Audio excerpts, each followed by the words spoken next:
What's good with it, Black Goose TV family, man? Double salute as always. It's your boy, Fluenceboxing, back in the building once again. Another day, another live, keeping it absolutely 110% with y'all as always, man. We here once again. Happy Wednesday to the people. We in the middle of the week. It's almost the weekend. We have a big weekend when it comes to the combat sports community. Period. Um, Obviously, what we're going to be talking about tonight. That fight is going to be happening Saturday. Anthony Yarde, Artur Beterbiev. We also have another fight that we're going to be talking about tonight, which is Chris Eubank Jr. versus Liam Smith. And then obviously we also have that UFC card that's going to be happening later that night, man, with Glover Teixeira versus Jamal Hill headlining it. Then you also got Brandon Moreno versus Devin Figueiredo, co-main event. And then you also have some other good fights on that card too. That thing is stacked. So we got a big combat weekend coming up. You already know your boy is going to be going Fluence Lounge for each and every one of those fights. So make sure y'all tune in and tap in for me this Saturday. It's been a minute since we had a big Fluence Lounge. The last Fluence Lounge we had, it was the Gervonta Davis versus Hector Luis Garcia card. That was nothing but a good time. This upcoming Saturday, we're going to be back again with the Fluence Lounges on two separate occasions. Obviously, like I said, we're going to be going live. Anthony Yarde, Beterbiev, Liam Smith, Chris Eubank Jr. That'll probably be one Fluence Lounge because they start and they actually are happening around the same time. So we're gonna kind of be going back and forth. And then later that night we'll be back with the Fluence Lounge for that UFC card. So I can't wait for this Saturday. Make sure y'all boys join me for that. You know what I'm saying? We're gonna have nothing but a good time. I'm gonna have somewhat of a different setup, not much of a different setup, but it's gonna be a good time. So make sure y'all join me for that. But with that being said, tonight what we're going to be focusing on, we switching it up. Obviously, the talk of the town as of recently has been all about, Ryan Garcia versus Gervonta Davis happening. We've already talked about that yesterday. If y'all didn't catch it live, go check it out. It was a good time. Salute to Dub Right Side. Salute to R West as well. None but good vibes. We went at it, went at each other's throats, but at the end of the day, still able to leave on a good note because that's what we about here when it comes to Black Goose TV, man. We always want to have different opinions because you can never, you can never learn nothing. You can never really enjoy anything, in my personal opinion, if you don't have different opinions, man. You don't always want to be on the same type of time. So y'all go check that out if y'all want to hear anything about that. But tonight, we're going to be focusing on the two fights I just said. Y'all can see it down below in the comments, down below in the title. Chris Eubank Jr., Liam Smith, Artur Beterbiev, Anthony Yarde. I'm going to be doing some reaction videos. There is a first look created or that was uploaded, a particular YouTube channel. I can't remember off the tops, but obviously once we start reacting to it, I'm gonna give it a shout out. I'm gonna be reacting to that. I'm also gonna be reacting to some short interviews from BT Sports that Artur Beterbiev was on, talking about the upcoming fight. It was the most recent interviews. And then also I'm going to be looking at an Anthony Yarde interview from BT Sports. That was the most recent interview. And then also I'm going to be taking a little bit of a look at the upcoming fight with Chris Eubank Jr. Liam Smith, just kind of get a feel of how Chris Eubank Jr.'s mind is and react to some interviews on that as well. So tonight we're going to be more on the reaction side of the game, not as much talking, but obviously I'm going to be putting in my input. I'm going to be 110% with y'all because I'm always keeping it 110% with y'all. Your boy's tired. Your boy is mad tired. I'm not even going to cap to y'all. It's been a long week. I've been putting in the work. I've been doing a lot. So I was like, man, I'm even be real with y'all. Like tonight, I wasn't even sure if I was going to go live or not. But I do believe these two particular fights deserve a lot more love. One thing I am disappointed in, because if you guys are longtime followers of the channel, if you guys are OG family members, you know what I'm saying, I've always been a big Anthony Yarde fan. I supported Anthony Yarde for, when he, first even broke into the scene, had his first professional fight, and everyone was calling him a YouTube boxer. I was always a fan of Anthony Yarde. So to see how far he's come, to finally get his shot, you know what I'm saying? I got, it's for an Anthony Yarde fan, I'm nothing but, ecstatic about it. And I'm very excited for this fight to come up. One thing I am very disappointed on when it comes to this particular fight is the promotional side of the game. I think this fight has been under promoted. I think this fight has not been put out there as much as it should have been put out there. I'm actually very disappointed. Like, basically when I was doing, my research and, putting together videos and etc. like that, for me to react to when it comes to this particular fight. It was very hard for me to find anything, right? Obviously, the first video I'm going to be watching, actually, what I might do, I'm gonna watch the interviews first from BT Sports, because both of them are literally only like 4 minutes, which doesn't make any sense to me. It's Wednesday. We're two days away from the fight. I don't understand how we don't have more, extensive interviews with Anthony Yarde and with Artur Beterbiev. Top Rank hasn't really been promoting the fight like that. If I went on Top Rank's YouTube channel to see if I could find anything that I could react to. They didn't have nothing. You know what I'm saying? The bare minimum. Like, what is going on? BT Sports Boxing, they're the one who's actually doing the most when it comes to covering this fight. And like I said, we're talking about 2 4-minute interviews. Now, obviously, they may end up releasing something Thursday. They may have been, obviously, we're gonna have the weigh-ins on Friday. But it's just, I really do feel like this fight has been grossly under promoted, and it doesn't make sense, especially with it being over in the UK. I feel like they're probably gonna pack the arena, but we'll see. But yeah, man, if there's anything that I'm very disappointed about this particular fight, is like it just kind of shows either there's a disrespect level where people don't think Beterbiev is that big of a draw, or they don't think Yarde is that big of a threat, or it's a mixture of both where they don't think Beterbiev is that big of a draw and Yarde isn't that big of a threat and it doesn't deserve a certain amount of promotion.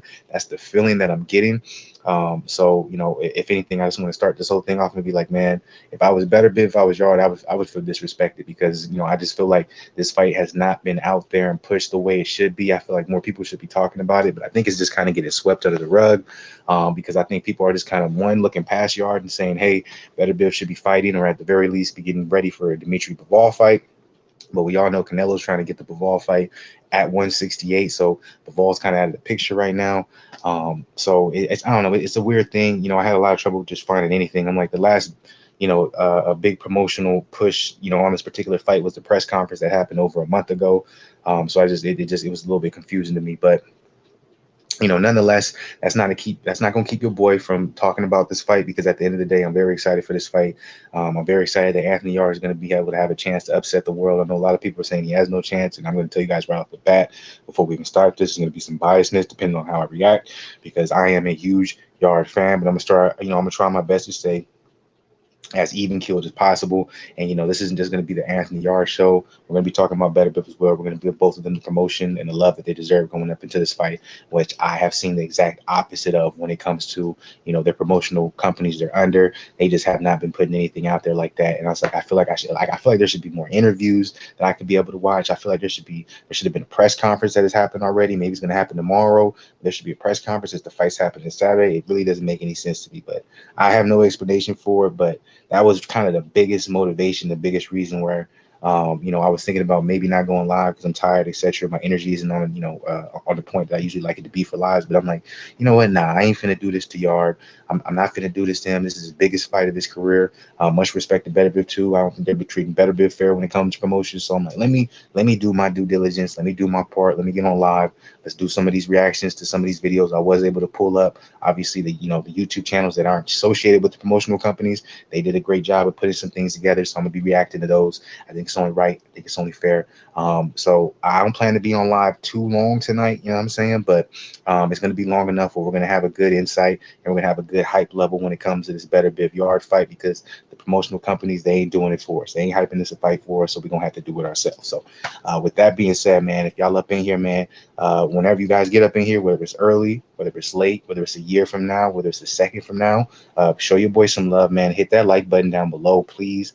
It helps me get into the algorithm every time I go live. And y'all know every time I go live, especially when it comes to boxing, we're keeping it real. I'm giving you 110% with it. I'm trying to be as unbiased as possible. And if I do end up being biased, I definitely will let y'all know. And y'all just going to have to deal with it. But I always give y'all the opportunity, man. If y'all want to hop up in here, talk y'all shit, I can talk y'all shit. If y'all want to drop any comments where you're talking shit or you disagree with me, you're more than welcome to do it. I love to hear it. I love to see it. I love to read it. It's nothing but love as always, man. But please, once again, hit the like button when you guys come up in here. Don't be scared to hit that joint. Subscribe to the channel if you're not part of the family, because you might as well be part of the family, because when we talk boxing, it ain't nothing but love, diversity, and good things. We aren't on the same topics every night like some of these channels be. Errol Spence versus Terrence Crawford every single day. You know what I'm saying? I could have easily dragged out Gervonta Davis versus Ryan Garcia to the day as well with some of the news that came out. But we ain't on this, baby. We all about boxing, and boxing is diversity. Boxing is everywhere. And one of the main focuses that we're going to be on tonight when it comes to boxing, as y'all can see, obviously, is that big fight coming up with Anthony Yarde and Artur Beterbiev, which has a lot at stake. So show your boy love with the like button, subscribe to the channel, comment if you're feeling a certain type of way, notification gang, all that good stuff. And at the very least, man, if y'all in here, just have a good time, feel good, feel great, all that good stuff. So with that being said, as we all know, like I've been saying, we have a very big light heavyweight fight coming up this weekend. Coincidentally, we have two, one in boxing and one in MMA, but we're keeping it strictly boxing tonight. And, like I was just kind of touching on before, it's very interesting that in my personal opinion, I think the magnitude of this particular fight is like here. You know what I'm saying? Not here, not here, here. That's like top level. I think the way people have been either talking about it, reacting to it, speaking about it, is mad underwhelming. It's mad underwhelming. It's mad disappointing. In my personal opinion, this has kind of been pushed to the background.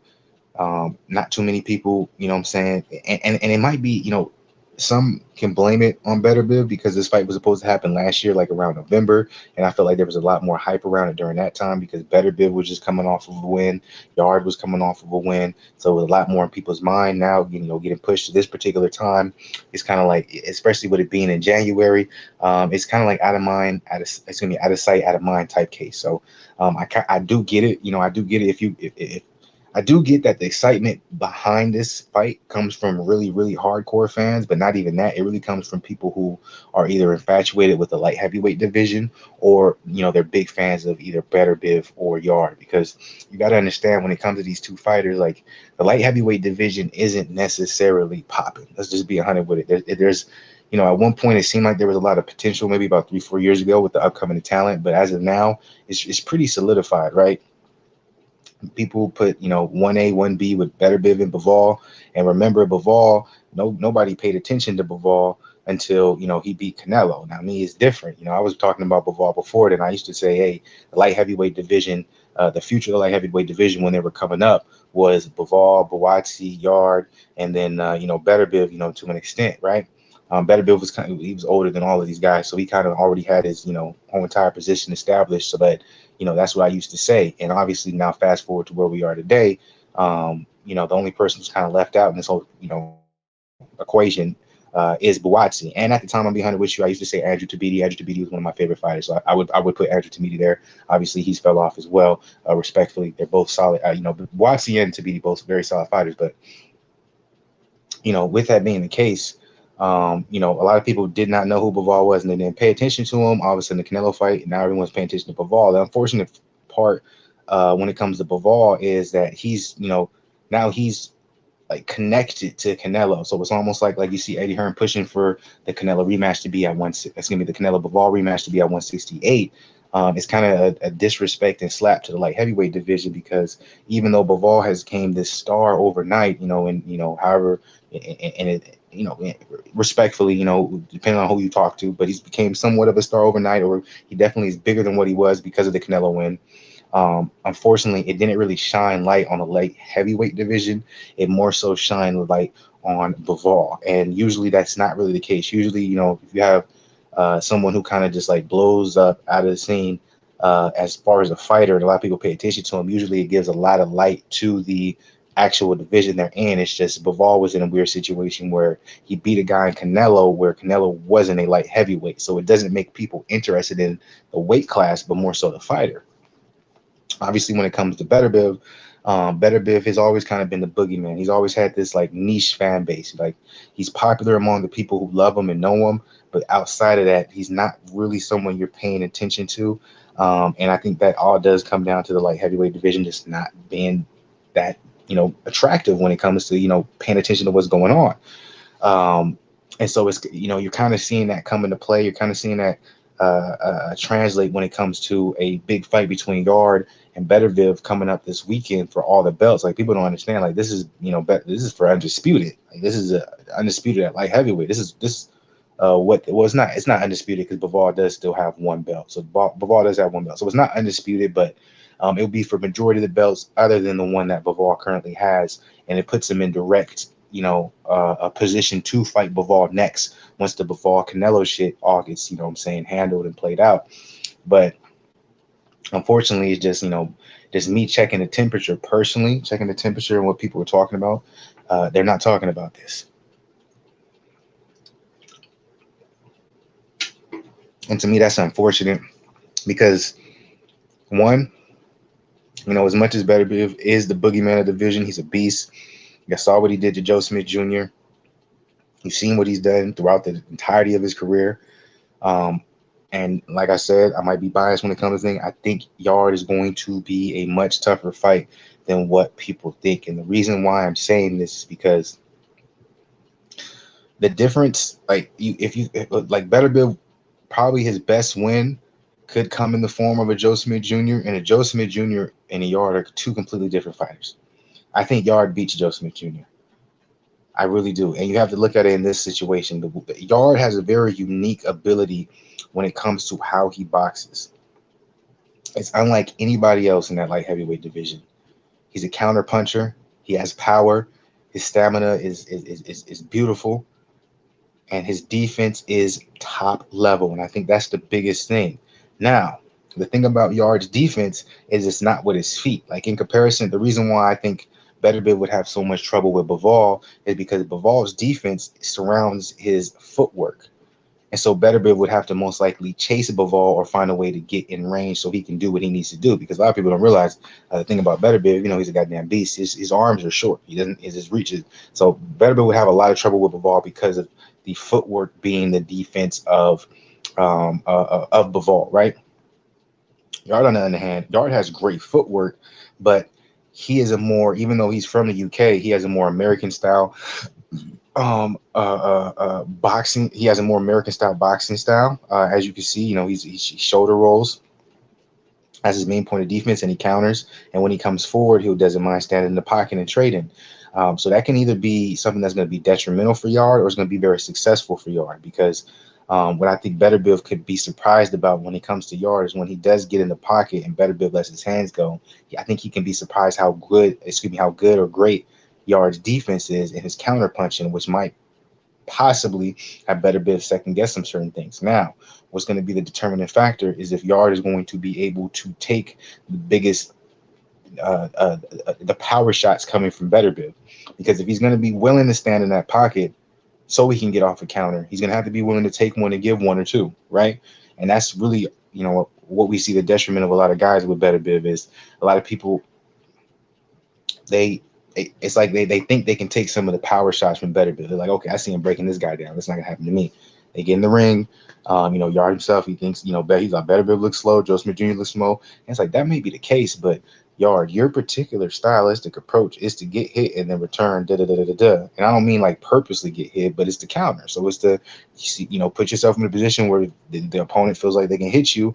You're able to slip, block, catch, whatever the case may be, and then return fire. That is not 100%, bulletproof, accurate method. You're going to get hit with some shots. And when you're going against a power puncher, when you're going against someone with heavy hands, when you get hit with that shot, are you going to be able to outlast that, stand that, and continue to press forward? So, and there's one thing that, Anthony Yarde, he definitely changed up his stylistic approach in the sense of after he lost that Lyndon Arthur fight, even though, he did win when you look back at it, Anthony Yarde at that time, he was a much more defensive-minded fighter. He got his KOs off of counter shots. After losing to Lyndon Arthur, because basically they gave it to Arthur because he was a lot more active, quote-unquote, his jab was moving, quote unquote. I still think he lost, but because that upset happened in Yarde is completely, remember, he added someone to his team. I think it was Ben Davison. I can't remember the specific trainer, but I think it was Ben Davison.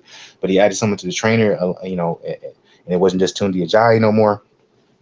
And from that fight on, I guess you could say, you can say the Sergey Kovalev. It was a Sergey Kovalev fight.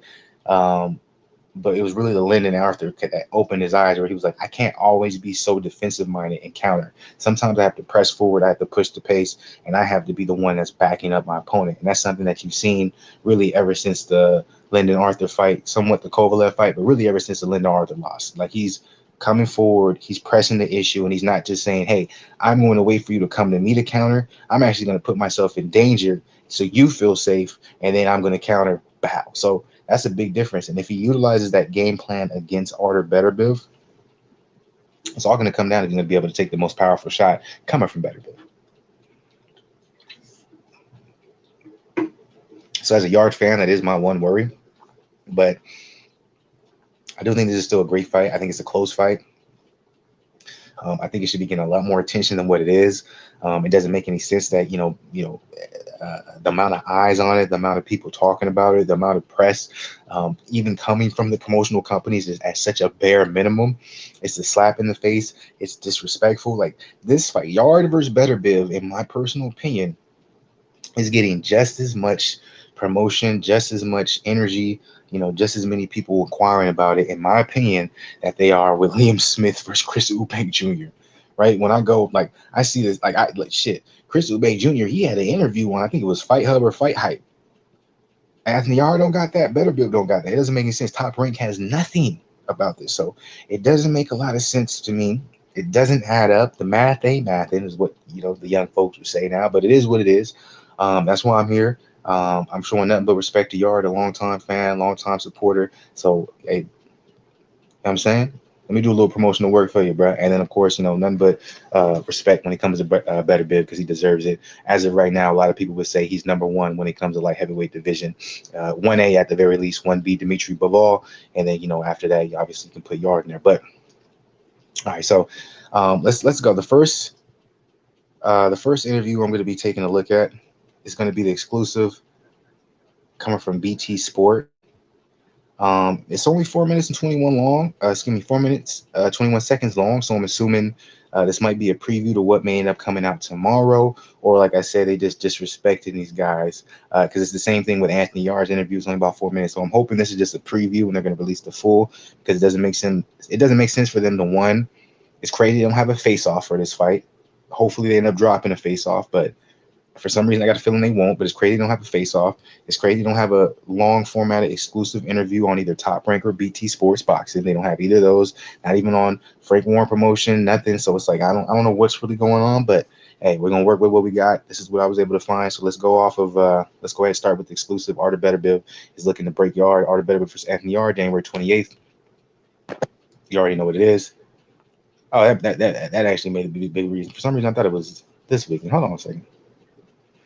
Let me correct something for y'all, because this is probably the biggest reason that's going on. Oh, it's actually the 20th. Okay, so y'all ignore what I was saying in the beginning when I said it was this weekend. It's a big Combat Sports. Actually, it's Liam Williams, Chris Eubank Jr. That's this weekend, and then obviously we got the UFC card. But maybe that's why it's a little bit slow promotion. I still think, we're a week away. We should have a little bit more, but maybe they're going to go crazy on the actual fight week. Let's hope so. But all right, let's start off with this. Let's get it. Anthony Yarde. This is first look. My bad. Let's go to the interview. Let's go. 28th of January, you had Anthony Yarde. That's what you're here to announce. You had the press conference today.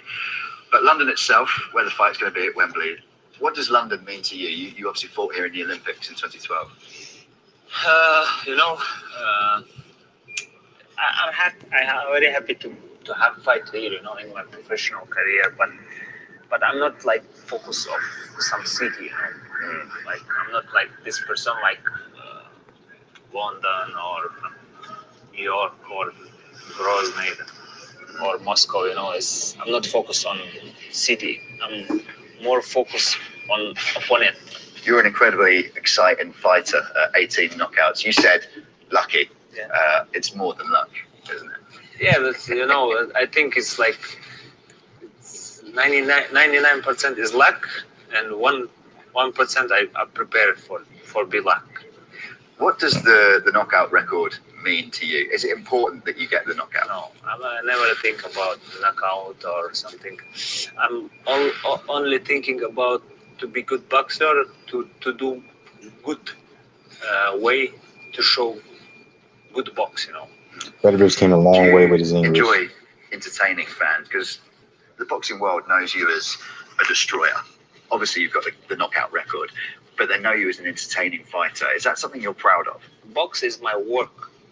If some people like how I do work, how I do my work, I'm double time like, I'm double time happy. What kind of person would you say you are? Because we see the boxer which is the knockouts and the destruction that you leave in the ring. But you seem like a happy, sort of jovial, joking person in the press conference. You had loads of jokes for the press, and they all enjoyed you there. Would you say you're quite a sort of fun person, really? I'm not starting yet to make jokes, because my English is not good too. It's quite good. Quite good. Yeah, quite good, but it's not like I want, Yeah. But I like to make jokes, I don't want to be like this. Yes, in ring, yes. I'm not speaking in ring. I don't want to. It's funny, like seeing Beterbiev now learning to speak English, right? And he's gotten very good, very quick. But it's funny. He's like, I don't want to look like, I'm always like outside the ring. Before he got very good at, well, he says he's not good. I'm like, I think he's really good at English for how fast he's learning it. But he's like, I don't want to seem like that type of guy. But it's funny, like being, obviously American, not knowing his language. That's how he came across. He seemed like a dude who was always serious and a mean machine, this boogeyman of the division, etc. So that's just, it's funny how, perception is can be wrong a lot of times. Shake hands with my opponent. I don't want nothing, but without ring, you have to be a good person, to be human. Although, speaking of humans, let's talk about lions. You've got lions in the camp. Anthony Yarde. What do you know about your opponent? How much do you know about Anthony Yarde, other than the fact that you think he looks like a bodybuilder?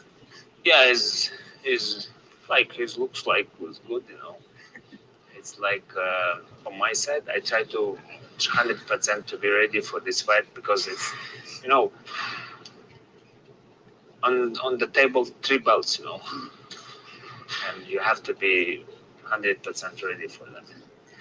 How important is the 4th belt going to be for you? How close in the future do you think that 4th belt would be? It's very important, When is you morning? Real quick, there's only like a minute left in this. I can't wait until they release the full interview. By the way, correction, everybody's watching this in the beginning. Y'all gonna get on me. This fight's not this weekend.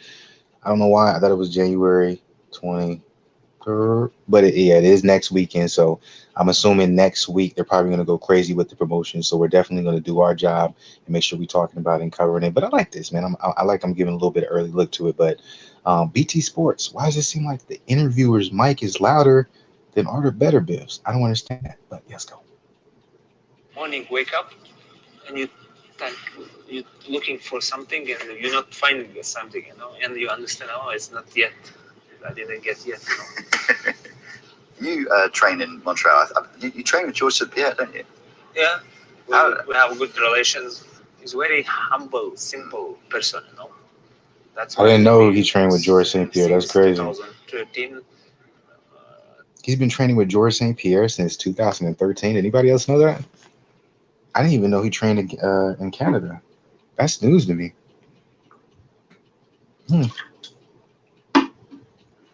Beterbiev, man. Can we get some more interviews with Beterbiev, man? I'm starting to become a fan. Very interesting guy. Nowadays, we have good relation with him, because I like persons like they, humble persons. Yeah. Anthony Yarde, a very loud person. He stood over there earlier with the face-off in the press conference. You punched the table. Why was that? And if I punch him, he get injured, and no fight, is no good. And I choose to punch table. It's less demanding, Maybe table is broken, but table is table, not opponent. Damn. If I punch him, he's broken. That's crazy. I might watch a little bit of the press conference, but okay, that was a preview exclusive with Beterbiev. That little bit, man, I enjoyed it. Beterbiev is a very interesting person. I like that he's starting to learn English, and I'm very intrigued. But let's go ahead and move on to Anthony Yarde's. And thank you for. That's the press conference. Let's go to Anthony Yarde's exclusive interview. 23. 4 minutes and 44 seconds. 28th of January, 2023. That world title shot, it's back. Yes. How are you feeling about that? Because it's been a while waiting since that Kovalev fight. that you finally got this opportunity again? This one's better. It's 3 belts, 3 of the major belts, unification bout. Beautiful. Okay, so that's just BT Sport. Like, why is the interview in both of these exclusives, the interviews mic was louder than the fighters? They got to fix that. But I want to say this before we actually continue on this and on the Anthony Yarde exclusive interview. People forget when everyone was doubting Anthony Yarde, when everyone, everyone always doubted Anthony Yarde. Everyone always talked, big shit about Anthony Yarde, never really respected him. But he went to Russia and fought Kovalev in his hometown and almost beat that man. Should have beat him if it wasn't for some of the bad corner advice coming from, respectfully, Tunde Ajayi. I got a number of respect for you. Eyes in the count. But at that time, Kovalev was still Kovalev. Right? He was still Kovalev. So, unfortunately, Yarde doesn't get nowhere near the credit he does deserve for doing something like that at the time of his career that he did it. I give him that respect, and maybe I do that because I'm such a big fan of him, and maybe I'm being biased, but it's like people who don't acknowledge that, it's a sad thing. But the one asterisk I think is not the loss to Kovalev because of the circumstances. I think it's the loss to Lyndon Arthur.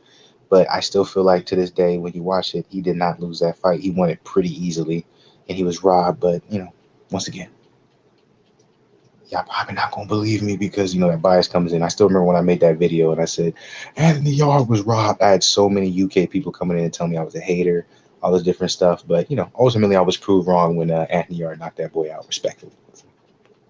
So these last couple of years, personally challenging as well as professionally challenging. How have you found the journey? Y'all come up in here, hit the like button, please. So they say the people that feel the biggest tap of joy are people that been through the most. So when my hands risen, those that know will feel my joy. And boxing's a strange sport, isn't it? I think people, whenever there's a loss, everyone likes to write that person off. But in every other corner of life, losses and failures are where you learn. Do you think they've made you better? 100%. I wouldn't know what I'm really made of if I hadn't been through certain losses, if I hadn't been through certain trials and tribulations. Everything's a blessing. Look at the stage I've been at in boxing. When I first started, it was like an unbelievable task. And now I'm here. People around the world speak about me. Thanks. People around the world enjoy watching me fight. When I went to New York, people running up to me. Anthony Yarde, man, you a bad motherfucker. I love you, man. I watch your fights. I love your style, man. You. I'm like, yeah, geez. You know what I'm saying? It's just like you dream about all this stuff. When you start off, and then now it's here. It's like It's very interesting to see the difference in both fighters are very confident, but it's very interesting to see the difference in confidence. Artur Beterbiev's confidence, it's a more grounded confidence. It's a more, I know who I am. I know what I can do. Watch when I do it. Anthony Yarde's confidence comes from, I remember when no one said, because this is the difference. Let me say it. Anthony Yarde's confidence comes from, Anthony Yarde's confidence comes off as I remember when everyone doubted me. I remember when everyone was against me, and now they're showing me love. And I have confidence off of that because I believed in myself to be in this position, and I believed that the hate would turn into love. So there is an arrogance to Anthony Yarde's confidence where there isn't an arrogance to Beterbiev's, but you have to be able to differentiate the two. Beterbiev, what I'm saying, where he came up, how he trained, his whole goal was one track, one set mind. That's what he wanted to do. That's what he set out to accomplish, and nothing else was going to get in the way. So that's why his confidence is much more grounded. Yarde, he started boxing late. He was homeless at 18 or 20 or something like that, riding to the gym. So Yarde never thought he would be in this position. So that's where somewhat of the arrogance comes from, is when you don't think you're going to be in a certain position and people doubt you, and then you end up doing it, there's going to be an arrogance behind it in comparison to Beterbiev when he was born to do this. He was bred to do this. This is what he always knew, and he got there. There's going to be a humbleness to it because he's going to say, well, this was all part of the plan. Well, for Yard, it's like this wasn't part of the plan. I brought it into fruition, and that's why there's an arrogance to it. Will that be Yard's downfall? I don't know, but it's very interesting to see the difference between the two. Let me play this. I embrace it because I've always had that belief it's gonna come. Same as this. As I said in the press conference, I'm gonna stop cherry picking because people always have their opinion. Anthony ain't fighting nobody, or who's this guy he's fighting, or in a couple of fights they say, okay, he's got heart, he fought somebody. People always gonna change their mind on what they think. And I feel like when I win this fight, I'm still gonna remain humble and not listen to the naysayers or the positive sayers, because sometimes the positive sayers as well, it's just an opinion. The positive sayers are gonna be like, okay, that fight's out the way, okay, when you fight Biff, when you fight the next guy, when you fight Mike Tyson, do you know what I'm saying? So they're always gonna be looking for the next. It's about me and staying grounded and saying, it's one stage at a time. On the 28th, Beterbiev, 18 knockouts in his 18 fights. Just First time I ever heard his name pronounced, and then they said Beterbiev. Who is that? probably the hardest person you could possibly have picked in the division. You joked about the cherry picking there. What do you think of him as a fighter? Because he's entertaining, isn't he? This is the point. This is the point I'm making. My version of cherry picking is picking the absolute best. I'm excited for the challenge, and I'm excited for 28th of January, 2023. Anthony Yarde, unified light heavyweight champion of the world. Amen. At the press conference, obviously, you had to face off. Beterbiev punched the table afterwards. Yes. What did you see in his eyes? I just saw a bit of brown. His eyes are brown. That's what you can see. The color of someone's eyes. He was changing eye to eye, looking in both of my eyes. That's what you can see. All that matters is on the 28th of January, we're going to meet.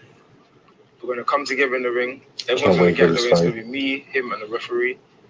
We're going to fight. And there's only going to be one winner. He said himself he doesn't like trash talk or anything like that. Yes. It's all respect, but it's always good to have the respect of, like you said, the best, right? And when you're in there with the best, what does that say about you? Exactly. I'm about my business. I've never really felt the need to trash talk.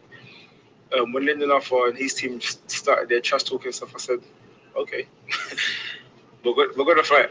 And that's all that's going to matter when we get into that ring.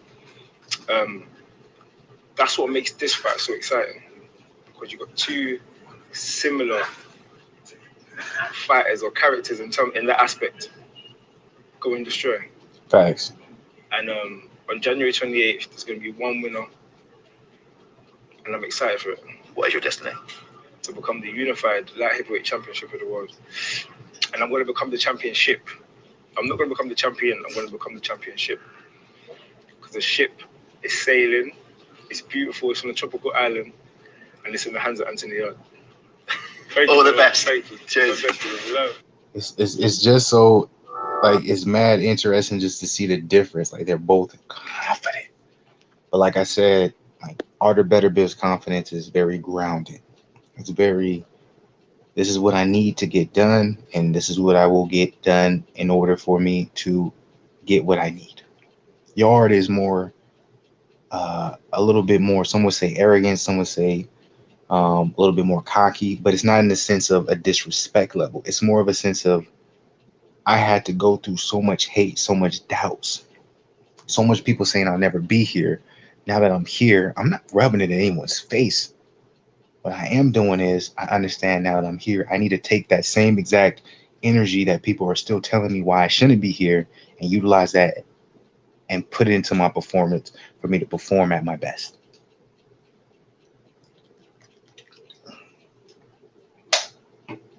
It's really me personally. It's a beautiful thing, and I can't wait for this fight. I think this fight is going to be fireworks. It's going to be astronomical. I cannot wait for this fight. Me watching this, I'm even more excited for it. I wish it was this weekend. This whole time I was like, man, we got a crazy combat sports weekend. We got Beterbiev, Yarde. We got Liam Smith, Chris Eubank Jr. We got the UFC card. I was mistaken. Beterbiev versus Yarde is happening next week. next weekend, excuse me. So I can make my mistakes. I'm sorry about that. So it's not going to be that crazy of a combat sports weekend, but you know, I'm still going to do the Fluence Lounge for Chris Eubank Jr. Liam Williams. Still going to do it for the UFC card that night. So it's still a good time, but you know, I can't wait for this fight. So next up, we're going to be reacting to, and what I have in the comments, we're going to be looking at the first look. Okay, so let's go ahead and pull this up. This is coming from Red Glove Boxing YouTube channel, 28,000 subscribers, 28.1 to be exact. Boom. Y'all go subscribe to that channel. It's an 11-minute video. Let's go ahead and watch this. Let's react to this. After we're done with this, we're going to check out some Chris Eubank Jr. stuff. But let's get it, man. Like, this is, you know, probably as of now, when it comes to promotional side of the game, this is one of the biggest promotional videos out there right now. It's not even having anything to do with the promotional company. So let's react to it. Let's go. By the way, if y'all come up in here, man, even if it's only for a little bit, even for a while, if y'all stay in here, if y'all haven't hit the like button, please hit the like button. Help your boy get the algorithm. Subscribe to the channel if you're not part of the family. All that good stuff. There's a lot of people. Let's go. Anthony Yarde called both you and Joe Smith slow. What are your thoughts on him saying that? I'm slow? That's what Anthony Yarde said. Okay. Okay. I understand. He gets him again!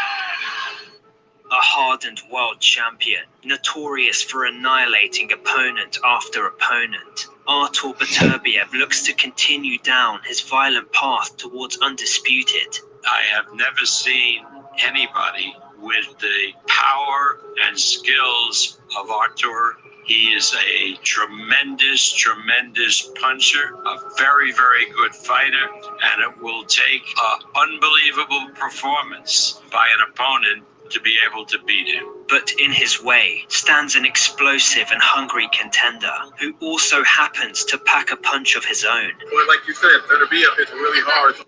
Red Glove Boxing, already fire. This is a fire video. Like, I'm like, damn, I'm watching a movie. I'm so happy I got this pulled up. I'm so into this shit right now, dog. I'm so into this shit. So hold up.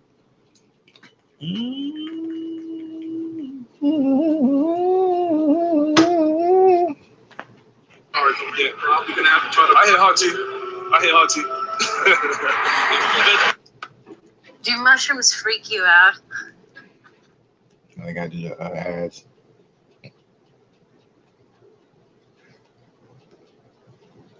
Yes, and again, straight on cue. And with 3 of the major titles on the line, one man is determined on derailing the light heavyweight king. So please help support this channel by clicking like and subscribe, while we examine a collision between 2 of the hardest hitting warriors at 175. As Anthony Yarde challenges the unbeaten KO artist in just like that, subscribe. Make sure y'all do the same for me. Artur Beterbiev.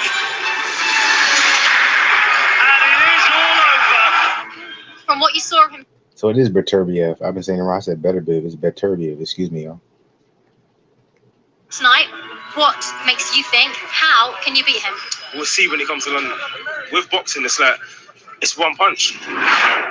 In what will now be title defense number 6, the Chechen powerhouse remains the only world champion to maintain a 100% knockout ratio, having finished every opponent he's ever faced. Whoa! And a right hand, and he covers up, and that is it. One punch ends the fight. When you watch him, it might not look fast, but when you're in there, it's like sledgehammers coming from everywhere. You don't want to be in the like backed up against him. Round throw, Holland takes a knee as he goes down, as he has been beaten down by Beterbiev. Beterbiev demonstrates his crippling power each and every time he steps into the ring. Going as far back to his days as an amateur, Artur is only one of 2 fighters to have ever dropped Alexander Usyk in his 376 fights. To beat the others now, it looks like that was a clean punch that put Usyk down. Damn, I didn't know that. Since 2013, Beterbiev has been causing nothing but havoc on the professional scene, collecting each world title one by one, often in destructive fashion. The difference with Bro, he dropped Alexander Usyk. I did not know that in the amateurs. That tells me that I'm gonna keep my opinions to myself because I gotta keep supporting Yard. But I'm like, man, like, oh no, I'm like, sheesh. If he's knocked out everybody, he's broken everyone down. If he doesn't knock you out clean, he breaks you down.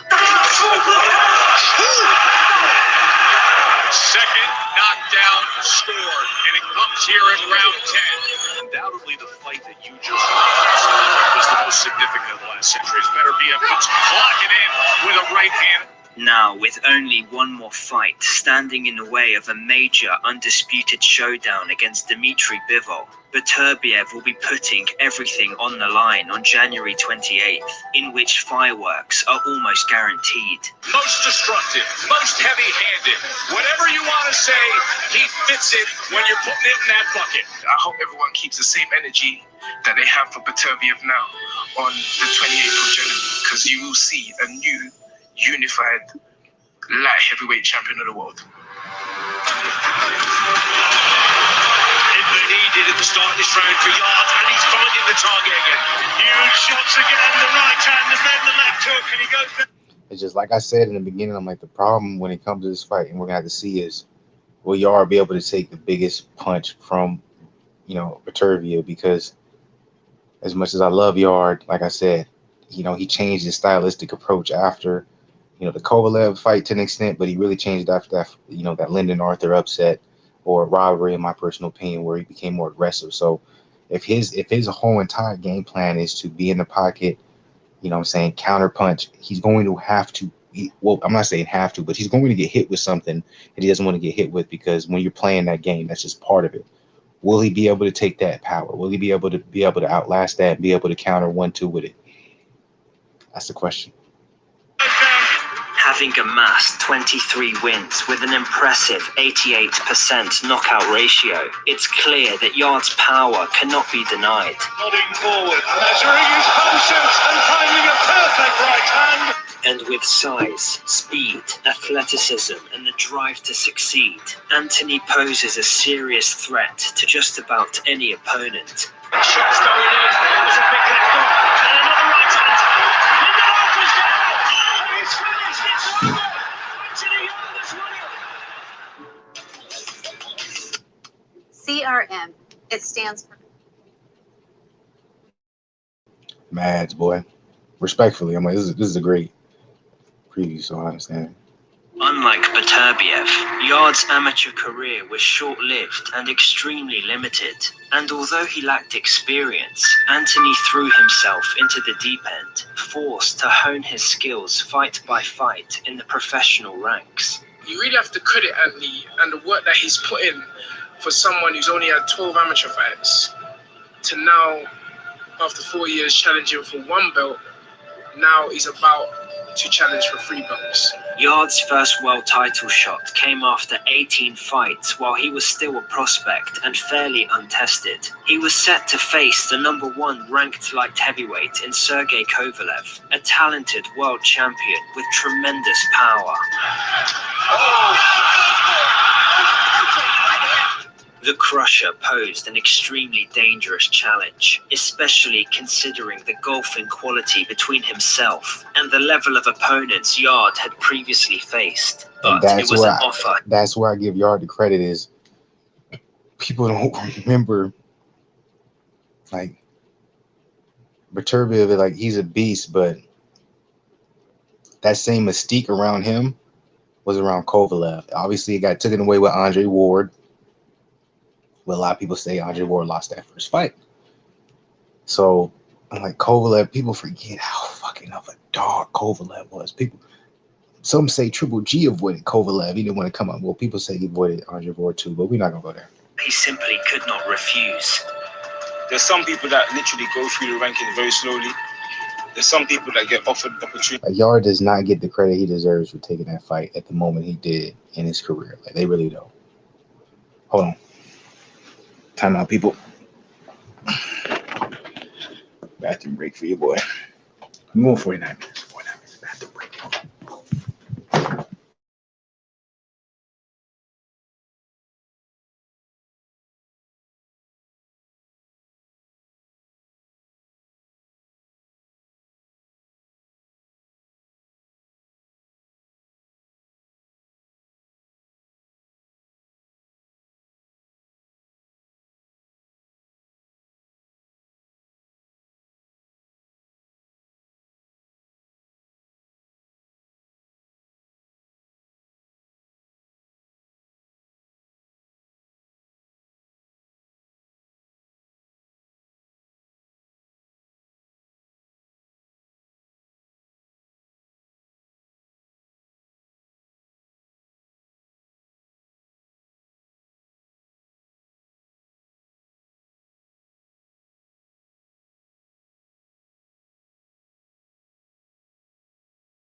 Okay, we back. Don't get mad at me. I can't be mad at me. Come on now. I went 50 minutes. 50 minutes. I need a bathroom break. All right, let's get back to it. Come on. Opportunities and just don't ever take it. I've got an opportunity here, and I feel like I've got the ability. I've got the capabilities to do it. Hit the like button, y'all. So, appreciate all 3 people who've been here this entire time. Love y'all. We're underway, 12 rounds. Yarde was trailing on the scorecards to his much more. He was trailing on the scorecards, but if you watch the fight, he should have been winning. And a lot of people please don't forget, he fought. This is the only time Kovalev ever, well, I won't say it's the only time, but later in his career, or when he was a phenomenon and he was the crusher, only time an opponent agreed to fight him in his home country of Russia. Yarde flew over to Russia and fought him in Russia. People fail to mention that this wasn't in the States like he usually fights in, or what majority of the time Kovalev, the crusher, fought it. Yarde went over to Russia to fight him at a very early stage of his career. This was the biggest test. So you got to give Yarde that. Yarde, he ain't scared, boy. Much more experienced opponent before launching an all-out assault in round 8, in which he very nearly finished the Russian. Stop him this round! Stop him this round! Empty the tank now! So, if you guys heard that, I'm actually gonna go back a little bit. Assault in round 8, in which he very nearly finished the Russian. Stop him this round! Stop him this round! Empty the tank now! And that is why Yarde brought in new trainers. A trainer telling you to empty the tank in round 8, you can tell him to stop him, get a knockout, go for the knockout. But to tell him to empty the tank when there's a possibility there's still 4 more rounds left, to this day, some of the worst corner advice ever from a trainer, ever. You do not tell him to empty the tank with 4 rounds left. You say, hey, you go for this. He's hurt, you finish him. But if you can't finish him, be patient, it's coming. But to tell your fighter to empty the tank in round 8, that's exactly what Yarde did, and it costed for it. And that's why Yarde he ended up hiring someone else. He's loyal. He still has Tunde Ajayi there, which is rightfully so, Lions in camp. But to this day, some of the worst corner advice ever. You do not tell your fighter to empty the tank when there's 4 rounds left to go. Oh, good right hand from Yarde. He's in trouble here, Kovalev. Big right hand. This is the opportunity. Left hook from Yarde. At the right. He's got the champion going. Oh, tremendous attack. Big headshots from Yarde. And Kovalev's on rocky territory. He is going for broke. He's lost every round to here, but now Yarde is trying to knock him out. As Yarde desperately tried to put an end. In your guys' opinion, in their prime, who's the hardest hitter? Who's a harder hitter? Who's the better fighter? Kovalev or Beterbiev? I guess Artur, he looks like he might be better in his prime right now, but at the same time, Kovalev might have a better resume. Who would you guys say? I'll say this too. Artur Beterbiev, he's a lot more disciplined. Kovalev, as we know, he had a lot of drinking problems. He wasn't the most disciplined in the world. That's an interesting question. That's an interesting debate. A lot of people probably won't have in boxing. You have to be a very hardcore boxing fan to have a conversation like that. End to the contest. He had punched himself into exhaustion as Kovalev finished him 3 rounds later. Oh, he's gone. He's gone. It was the left hand that did it. And the fight, I think, is all over there. Sergey Kovalev has won by knockout. Experience plays a big part in boxing. And I feel like if I had a little bit more experience in that Kovalev fight, I would have won it. See, I hate when, like, that's how Yarde sees it, but in reality, it had nothing. Yes, experience has something to do with it, but it had nothing to do with your experience. It had to do with your trainer's experience. Tunde Ajayi has never been in that position as a trainer. He should have never told you to go broke. He should have told you to stay with the game plan and be patient, because you probably would have been able to break him down and win the fight. By that same round, he beat you. How are you going to tell a fighter to go broke and give it all in the 8th round? You got 4 rounds left. That's crazy. To this day, some of the worst corner advice ever that I've ever heard. And I would never, I stand by that to this day. I'm a firm believer in timing, and when things are meant for you. And I don't feel like when I fought Kovalev, it was meant for me at that time. In Russia. I don't feel like I was ready for it. I don't feel like my team was ready for it. Yarde had just been confronted. That's the biggest thing right there. His team wasn't ready for it. Not him. His team wasn't. He needed to bring in somebody else in the camp. With the first setback of his career that night in Russia. However, 1 year earlier, Beterbiev had comparably faced adversity of his own, showing vulnerabilities in his first world title defense against the hard-hitting Callum Johnson. Good shot at Johnson.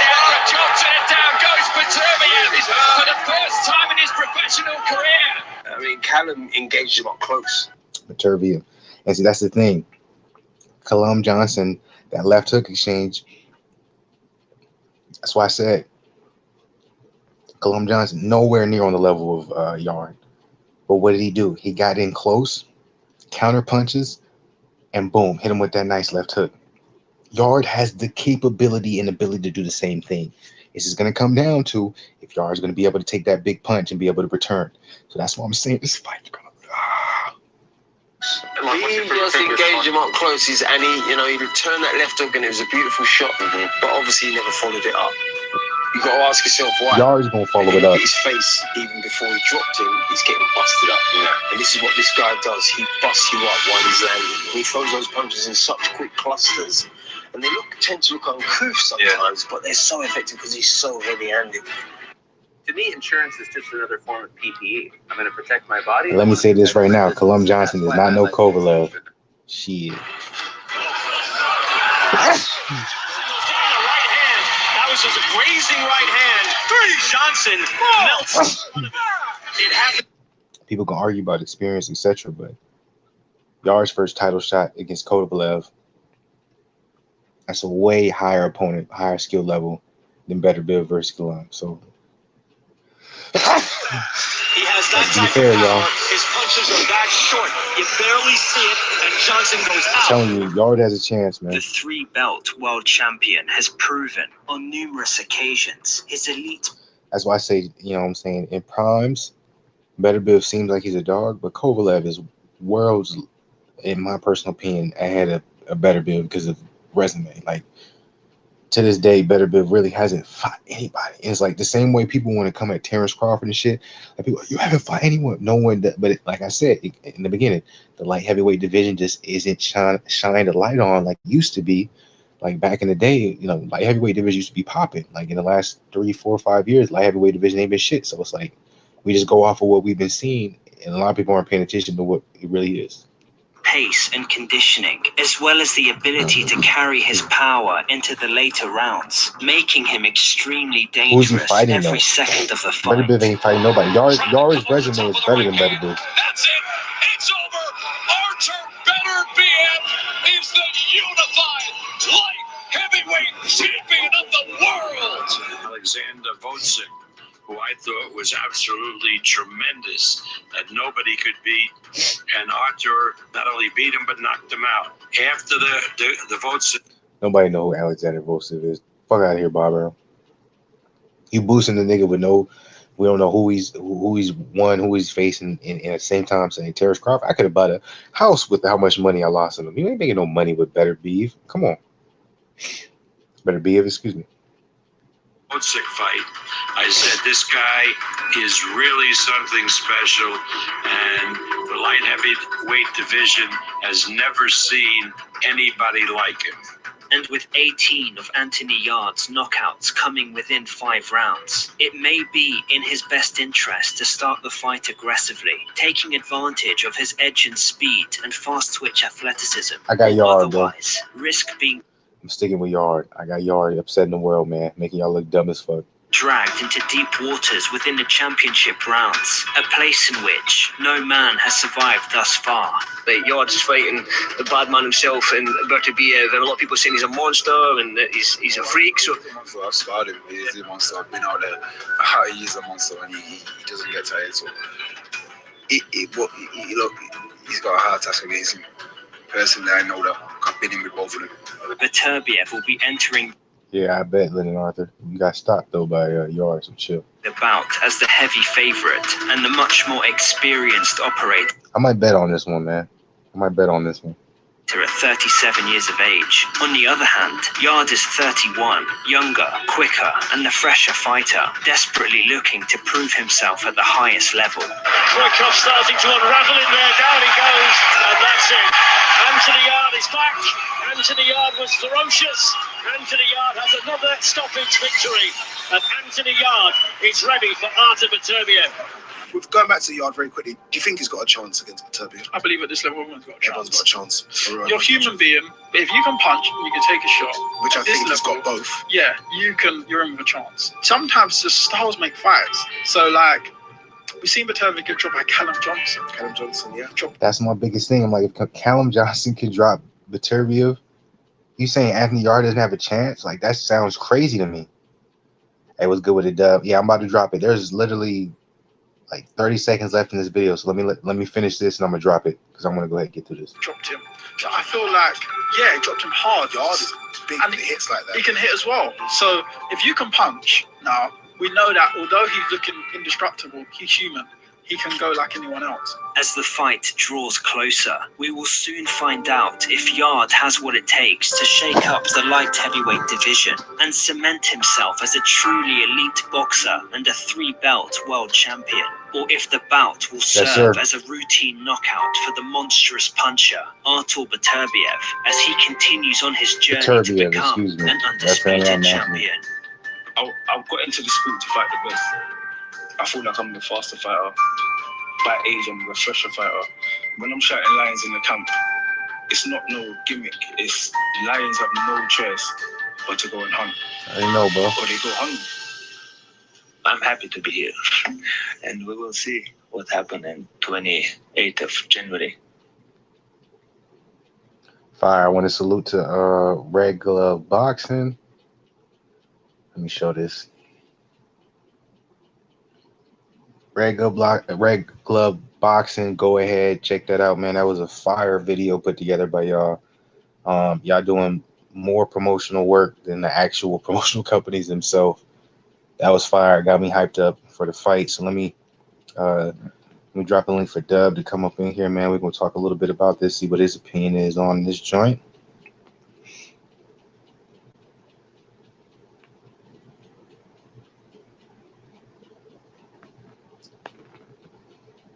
All right, drop that bad boy. Make sure y'all hit the like button if y'all come up in here. Show some love to your boy. I won't even lie to you. We probably won't get to the Chris Eubank Jr. Liam Smith topic. I'll probably go ahead and cover that probably Friday. Let's keep it on Yarde versus Beterbiev for tonight. Because like I said, I don't want to go too crazy long tonight. We're going to have a good time. So let me bring Dub up in this joint. Whoops.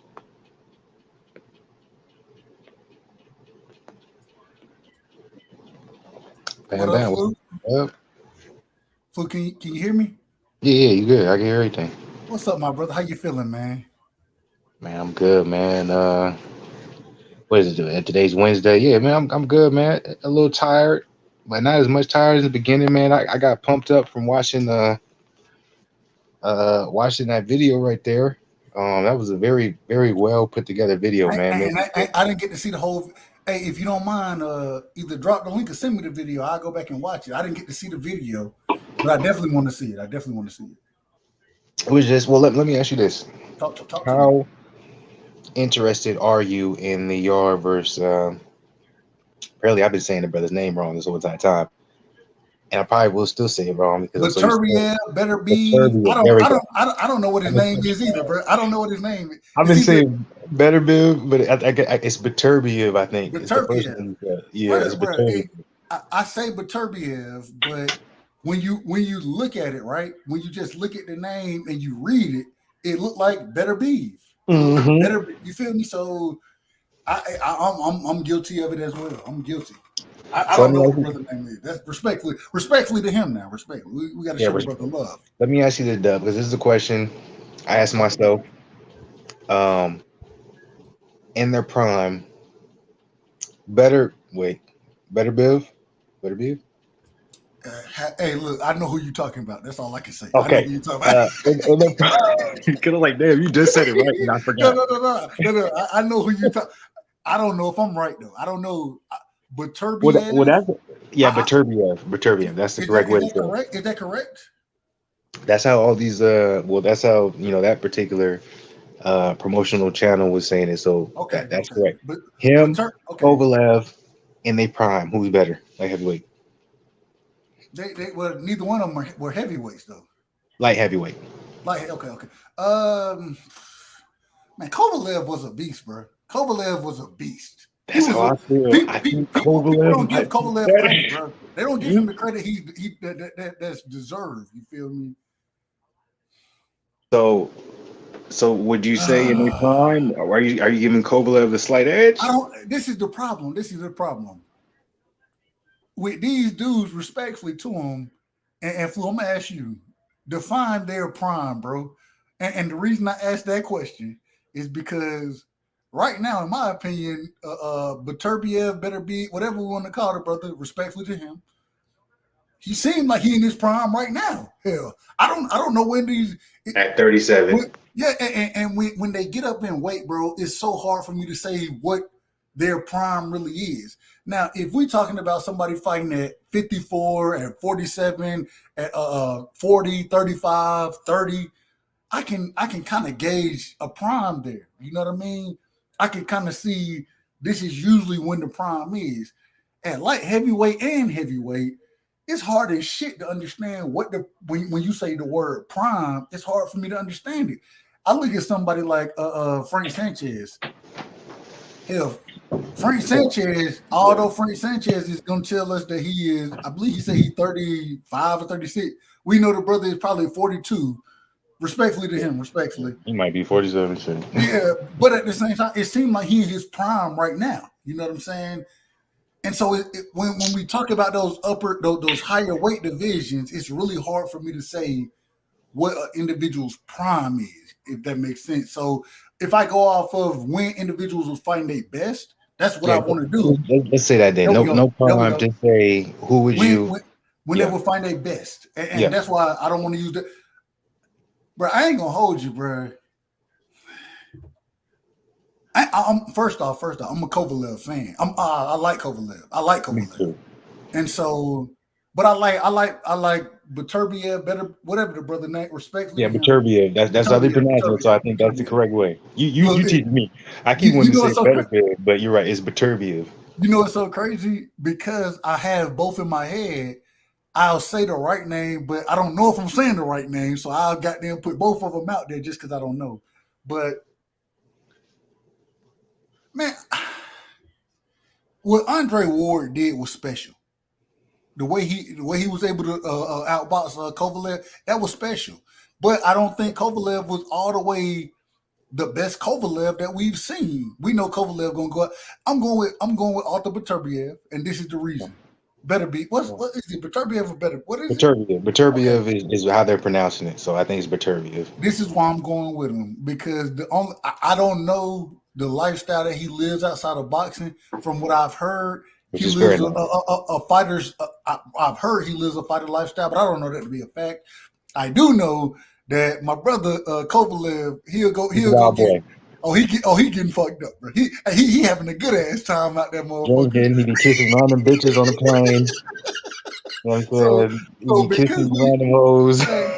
Look, kicking motherfuckers' dogs and shit, bro. So because we know this, right. I'm going with Beterbiev, but I'm not funny. That nigga funny. Shout out to my brother Art West, man. That's my brother, man. I fuck with Art West a long ways, but goddamn it, yeah, man. I'm going with Beterbiev over Kovalev just because I think he's more dedicated to boxing than Kovalev was, in my opinion. This is where I go against you, Doug. Talk about it. I ain't mad at that. I agree with you. Beterbiev, much more, as it looks as, what it comes off, he's much more disciplined. But have you heard the old saying that to be the best, sometimes it's not the lifestyle, but it's this crazy motherfucker is willing to do whatever it takes to be a crazy motherfucker. So sometimes it's not necessarily them being disciplined, but it's the fact that you got to have a little crazy in you to be the best because you're willing to do whatever. To some degree. Go ahead. Keep going. Kovalev fought Andre Ward 2 times, and there is speculation that there was a certain person who ducked Andre Ward. I'm not saying there's any truth to it, but I'm just saying we never got Triple G versus Andre Ward. Hold on, you said Kovalev fought him twice, and there was, say it again, third person. You said Triple G. You said Triple G ducked Andre Ward. That's what I'm saying. There's speculation that there's a certain person who ducked Andre Ward. We know Triple G didn't want that fight. We know he didn't want that fight. So I'm just saying, I'm like, Andre Ward had to come to fight. Kovalev took that fight 2 times, and there's argument. Andre Ward is literally my top 3 favorite fighters. The SOG, baby. Some people can say Andre Ward lost that first fight. I disagree with it. I thought it was a close fight, but I agree. I think Andre Ward won, but there's a lot of people who say Andre Ward lost that first. That's all I'm saying. But that's why he ran it back though, because people. That's why he ran it back. That's why I give him credit.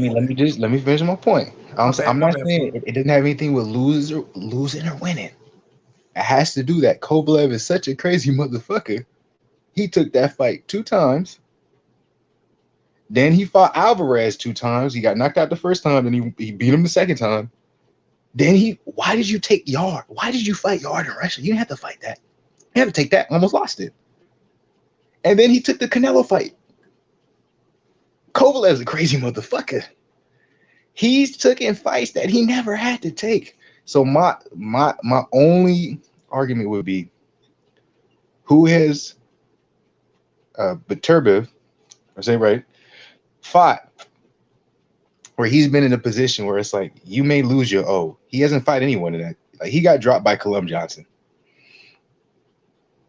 So so my argument would be, as of right now, I have Kovalev over Beterbiev because Beterbiev, he hasn't fought anybody. Respectfully, I'm not saying his resume is trash. I respect all those fighters. I hate to come off that way because like all them niggas would beat my ass. But I'm just saying, yes, Kovalev has his losses, but all of his losses are to Hall of Famers other than Alvarez. So that would be my argument when it comes to me saying that Kovalev is a better light heavyweight and what he's done to this point. Beterbiev, he looks like an absolute beast. But who has my man fought? Who has he fought? So I'm not saying that that's going to give an upper hand to Yarde. I'm not saying that Yarde is going to be able to beat him because of that. I think it's going to be a very tough fight for Yarde. But I do think that fight against Kovalev that Yarde had, a lot of people don't want to talk about. He traveled over to Russia to fight Kovalev. I think that's going to come into play, but the biggest thing when it comes to that, shout out to Tunde Ajayi. No disrespect to you. I got a lot of love for you, man. I remember I'm like, back when my channel wasn't shit, you commented on that joint. You showed some love because I've been a fan of Yarde for a long time, but there's a reason why he brought in a new coach and he had someone else, because you gave him some of the worst advice I've ever seen in my life. You told that nigga to give it. He said, go all out in the 8th round, finish him. No trainer should ever tell a fighter to go all out when there's 4 rounds left. So I think Yarde could have beat Kovalev, but anyways, long story short, me personally, I got Kovalev over Beterbiev because me personally, what risk has he took? I feel like we would be the same way with any other fighter, Terrence Crawford, Errol Spence, whatever case, we'd be like, well, you ain't fought this, you ain't fought this. When we comparing it to other fighters, and it's like we gotta keep the same energy with Artur. Artur. Go ahead. No, go ahead. I was done. Go ahead. I was done. Go ahead. I think we disagree here. So although, I give Kovalev credit for all the fights he's had, right? Kovalev, and you heard Kovalev, he was a dog. Outside of him partying and having bitches and kicking dogs and drinking, outside of that, inside the ring, Kovalev was that dude, bro. Like, I fought with Kovalev. It is what it is. But then, if we really we gotta be honest at some point in time. We gotta be honest about what really happened, right? And so, if we look at the resumes, and I don't have the shit pulled up right now. I need to pull the shit. That's what I probably need. Shit, neither do I. So I'm only going off of what I remember. But I know he didn't beat no women. That was alleged. Like he did. He kicked the shit out the dog, man. He didn't beat the girl. He kicked the it shit wasn't out the the dog. woman. It was the Yeah. dog. That's a fact. And I was like, if you want to go to sexual assault with Kovalev, he did do that. He was on some shit on the airplane. He was on some bullshit. Kovalev, he got a drinking problem. We know that. Man, facts. We know what Kovalev is. And, yeah, we ain't gonna put all this shit out there. That's the problem. That's the problem. I think that in my personal from what I really remember about Kovalev, I remember he beat Bernard Hopkins, right? And mind you, in my opinion, he beat Bernard Hopkins pretty clearly. It wasn't even really a close fight. Respectfully, and I'm a fan of Bernard Hopkins. I'm a fan of Bernard. I'm a big fan of Bernard. He be old as hell, still fight for no reason, in my opinion. But I'm a big fan of Bernard Hopkins. A huge fan. Bernard was still legit in his 40s. You gotta give it to him. No, he was. He was. Bro, if anybody, and that's one of the reasons I can't say that you can't fight past 40, because I done seen Bernard Hopkins and I done seen Luis Ortiz go up there and Luis Ortiz might be 53 right now. Respectfully to him. Respectfully. He might be 53. Bro. We know what it is. We know what the sport of boxing is. We know what it is. So, respectfully, that's being respectful to the brother. You know what I'm saying? But I got to give Kovalev credit. Bernard Hopkins was that dude. You feel me? Hopkins, even though even when they fought, you know what I'm saying? Bernard Hopkins had multiple losses, multiple draws as well, I believe. But he still had damn near. I think it was 54 wins. It might have been the shit might have been 58 wins, whatever it was. I know that Bernard Hopkins, we just going off the eye test. Bernard Hopkins, we know he's the goods. We know he's a Hall of Famer. He is the goods. And so, and when Kovalev beat him, you know what I'm saying? And this is the one thing I will say. I thought Bernard, he was long in the tooth at that current moment in time, but Kovalev knocked his ass down. It might have been the second, third. The shit might have been the first one. I don't know. It was somewhere between around. He knocked him down early. I'm going to just say Kovalev knocked him down early and proceeded to beat the shit out of Bernard Hopkins, bro. Like, it is what it is. Respectfully to my brother, Bernard Hopkins. And I fought with Kovalev. No one gave respect to Kovalev for that win, by the way. Joe Smith Jr., his whole career was made off of beating Bernard Hopkins.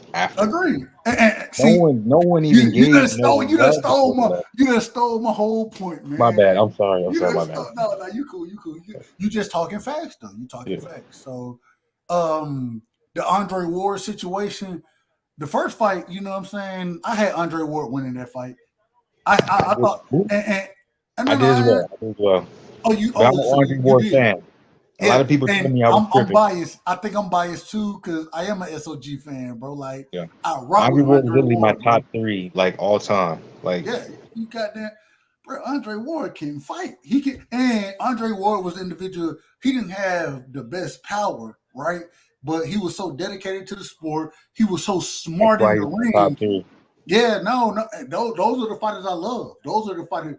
I love those type of fighters. You feel me? So gotta give. And I will say, the first fight with Kovalev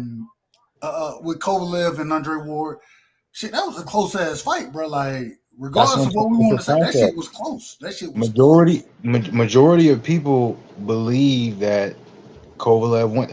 So it's like, so what I'm saying, Dub, is like, I feel like we're kind of on the same page, but at the same time, it's like we're kind of like victims of the moment where it's like, okay, yes, I'm always saying his name wrong, so just forgive me. Beterbiev, he's undefeated, his knockout, 100% knockout ratio, but who has he fought?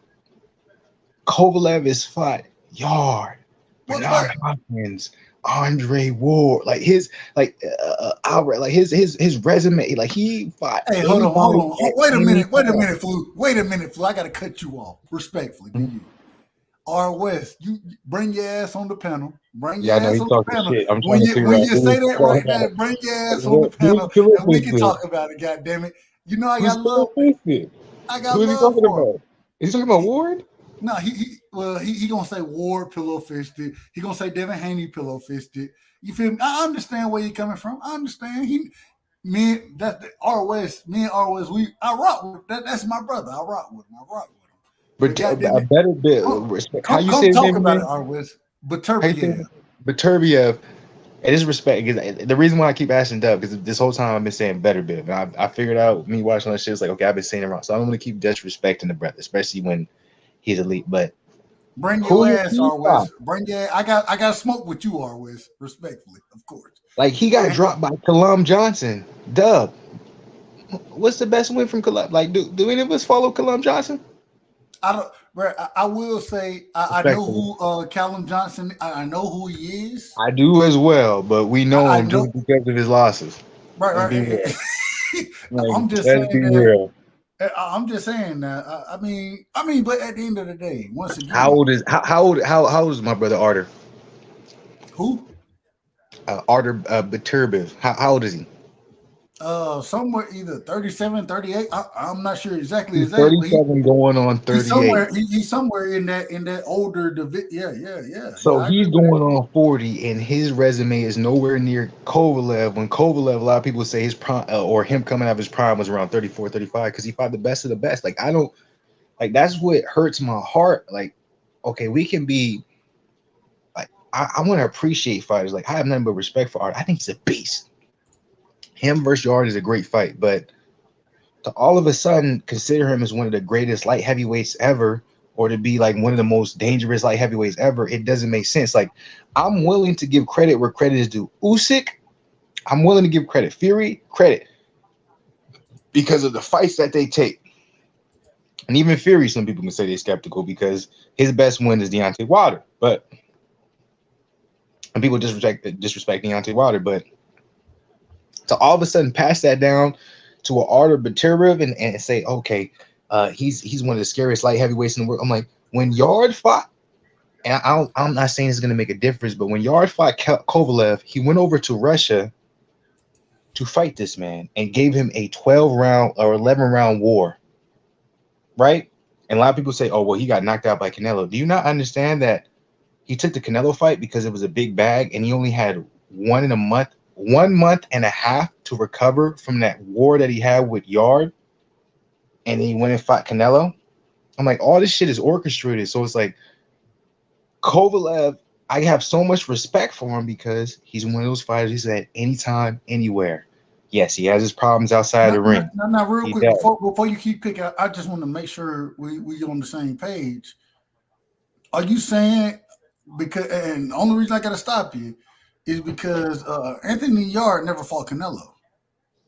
And I don't remember him fighting about Kovalev fighting Canelo. Oh, okay. Agree. Okay. I'm saying cool. After Kovalev beat Yarde. That's why I asked the question. Go ahead. Keep clicking, brother. Yeah, after Kovalev beat Yarde in Russia. Just to be clear. Canelo, he put the light heavyweight fight. They put that together literally a month and a half after. And Kovalev has said this to this day. He said, I barely had any time to recover from that fight. I didn't have too much time to train for that fight. I had a month and a half to train. So majority of the fight, I didn't train because I had to recover. So that's why you saw the fatigue. No excuses. I'm not saying there's any excuses. He lost that fight fair and square. What I'm saying is Kovalev is one of those guys during a time where anytime, anywhere, I'm taking the fight. I do not see that from Artur Beterbiev. That's all I'm saying. And I'm like, that's the only reason why I'm saying in, whatever you want to call prime, or at least, at least to this date when it comes to resume, Kovalev, light heavyweight, levels above Artur Beterbiev. That's all I'm saying right now. That's all I'm saying. I think if anyone thinks differently, it's a big disrespect to who Kovalev was. People don't understand. Everyone avoided Kovalev at his like that boy. People want to talk about who Triple G was, right? Kovalev was a weight class above him, and he was Triple G times 2. But that's not cap. In your opinion, who ducked Kovalev? Who you think ducked Kovalev? During his time, I think everyone during the light heavyweight division ducked Kovalev. Nobody wanted to have that smoke. And but to be fair, the light heavyweight division was not strong during that time. To be fair, that's what I'm saying. Even though, and I agree with you. To be fair, I'm being fair about that. And we agree. We agree. and it ain't nothing there before. You know what I'm saying? But I will say, damn, the brother Alvarez. What's his first name? God damn, I know his first name. It's like it starts with an E, but that was later on though. No, but even before that, it wasn't. It Like just Elena this or is the something like that. thing. The thing is for Kovalev outside of the SOG, outside of him, and he got beat by the SOG twice, respectfully. People disagree. I understand it. I understand them disagreeing. Andre Ward is one of the best that could do it. I don't think that's a bad thing to say. I lost to Andre Ward. Andre Ward is. I agree with you 100%. Outside of SOG, nigga, I lost to Michael Jordan in the finals. Like, of course you did. That's me. I'm being biased. No. We agree. So outside of the SOG, I remember Gene Pascal. I remember those two. I think he fought him twice. I believe they fought twice, and both times I think what's his name stopped him. Kovalev stopped him in both fights, and once again Bernard Hopkins. But I will say this. It just the competition in the division wasn't great. It wasn't great competition. It wasn't great. But is it great now, Dub? Let's argue that. No, it's not. No. And we could be critical of that division right now. It's probably worse now. I haven't seen outside of Usyk. I really hadn't seen many great. Now, when we talk about it, that's like cruiserweight. I said cruiserweight. That's a fact. Light heavyweight, I'm like, if you want to think like, because the reason why I followed light heavyweight for a long time is because originally, like, one of my favorite fighters in the world is Tabiti. Tabiti's been light heavyweight for a long time. I like Andrew Tabiti. I like Andrew Tabiti. And it didn't work out for him. It's all good. He was with the wrong promotion. He should never win with Floyd. But like facts. He shouldn't have been. He was over there with motherfucking Floyd, and Floyd fucked shit up. But I will say this: when I really found out about Devin Haney, right? The reason I found out about Devin is because I was looking for Andrew Tabiti, right? And you know they trained in the same gym. And he trained with Floyd Senior, and so I'm watching Floyd Senior train. I'm looking at the video, and then I see Devin. I'm like, oh, wait a minute, who is this dude right here? And that's how I really got to know Devin because of Andrew Tabiti. Yeah, Tabiti got humbled in that when the World Boxing Super Series. He only lost one fight, bro. He only lost one fight. Yeah, but that one fight showed that he shouldn't be a light heavyweight. Dortico's is not a top level light heavyweight. I remember watching this is when World Boxing Super Series was going. It's not going anymore because you guys know that the investigation and stuff. But when it was going, they made a lot of stars. Regis Prograis was a superstar that came out of that. Usyk was a superstar that came out of that. Josh Taylor. So it's like they made a lot of things, but obviously it was funded by some bullshit. But when Tabiti got in there with Dortico's, and Dortico's just went in there, and I always remember it was like I always remember the previous, like the pregame, or excuse me, when they were showing the mitts before, and Tabiti was just hitting the mitts, Mayweather style, going crazy. And then Dortico's, he was doing the most simplest kind, like pad work, just 1-2, slow as shit. I was like, oh man, Tabiti about to work this boy. They got in there, and Dortico's hit him with a big shot, and Tabiti looked like he got hit by cement. I said, oh yeah, I've been known. I'm like, Tabiti should never be a light heavyweight. Never. But I don't want to go off track, but basically it's like what I'm trying to say when it comes to this particular fight, when it comes to Yarde or Beterbiev, I'm saying it wrong again, but Yarde should have a very good chance at winning this fight because Artur is not good when it comes to counter punching. He doesn't respond well to counter punching. He doesn't respond well to someone who's going to make it just as close, be in the pocket, take a hit, and receive it. Yarde's only problem is going to be, are you going to be able to take the best hit coming from Artur? If you can't, everything you try to do is going to be pointless because you're going to get hit with something. That's the and problem. You'll wobble, and you're going to wonder what's going on. I never seen Anthony Yarde ever wobble, ever. right? Where's he been wobbled? The nigga got stopped by Kovalev. But he didn't get wobbled. I watched that whole fight. I mean, okay. That was from it. He lost due to exhaustion. No. I understand what you're saying. I understand what you're saying. As far as what you're saying is even though he Like, lost that, you didn't think he was hurt in the fight. You just thought he was overwhelmed in the fight. Okay, cool. Correct. Cool. There's a difference I between thought the he two. was hurt in that fight. I thought he did get hurt in that fight, but I He understand did, but there's a difference between getting hurt and getting hit with one shot and being like, what the fuck? You know what I'm saying? My legs ain't under me. That's different. Hold on. Wait a minute. So, and I just want to make sure I'm getting it correct on my end as far as what you're saying. What you're telling me is although you didn't think Anthony Yarde was quote unquote wobbled, you did think he was hurt. Is that what you're saying? Just watch that fight again. He did not get wobbled. No. But so when an individual get hurt, is that different from wobble? Yes. Okay. All right. Cool. And let me kind of and you can disagree. Like I'm fine with you disagreeing, but no, we good, brother. This is my explanation and the difference between the two. If you're somewhere, you're in a position, you go over to a different country, you're winning a fight, you have someone hurt, and your trainer says, go all out in this round. Leave everything you have in the 8th round. And you give everything you have in the 8th round, and it doesn't stop the opponent. And now you have 3 rounds left. You getting hit by a punch with some power and then you might just be laying in on the floor. You might be in trouble. It's different than someone who is being patient and is working his way to get. It's different than Hector Luis Garcia, who is doing a very good job, and all of a sudden he gets hit with a shot. He said, "We got to stop it." Like there's a big difference between that and then I gave everything in that last round. I only have 10% left. So you're just saying that, in your opinion, you thought he was gassed. You thought he was more gassed than anything. Correct. That's okay. And there's a big reason why he added a trainer to his. He shot his load. He shot his load in that 7th, 8th round. But he went for the stoppage in that his fight. trainer told him to do it. I agree with you. I agree. Tunde Ajayi, he said to him, like, there's to this day, I still remember when I watched that, I was like, man, that was one of the worst. Why would you say that? I've heard some bad corner advice, but I'm like, what the?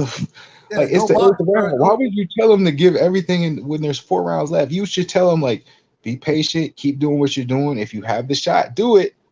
But we got 4 rounds to be able to take care of this fight. You may feel like you down, but you're starting to have the progression. You start to. I thought it was still a close fight at that time. I thought it was really still a close fight. It was a close fight. So it didn't make any sense. Like, why is your trainer telling you to give everything in the 8th round? Like, that's crazy. I see what you're saying now. I see what you're saying. Yeah, so that's my whole point. So it's like, I'm not saying Anthony Yarde is invulnerable to being stopped. Like, a lot of people, like another fight, he fought Lyndon Arthur after that. Fuck Lyndon Arthur. Lyndon Arthur is not good, bro. He's not good, in my opinion. He's not. And he lost that fight, but it was a robbery. I remember making a video, and I said, that was a robbery. Yarde clearly won that fight. I had so many UK people in that comment section saying you're a hater, all this type of stuff. And I just told him, I was like, wait till the rematch. Wait till the rematch. And he stopped him. So but that was like, wasn't that his second fight that he lost? That was his second fight, wasn't it? Yeah, that was his second fight, but he didn't lose that. Go watch that fight. He didn't lose that. Let me rephrase it.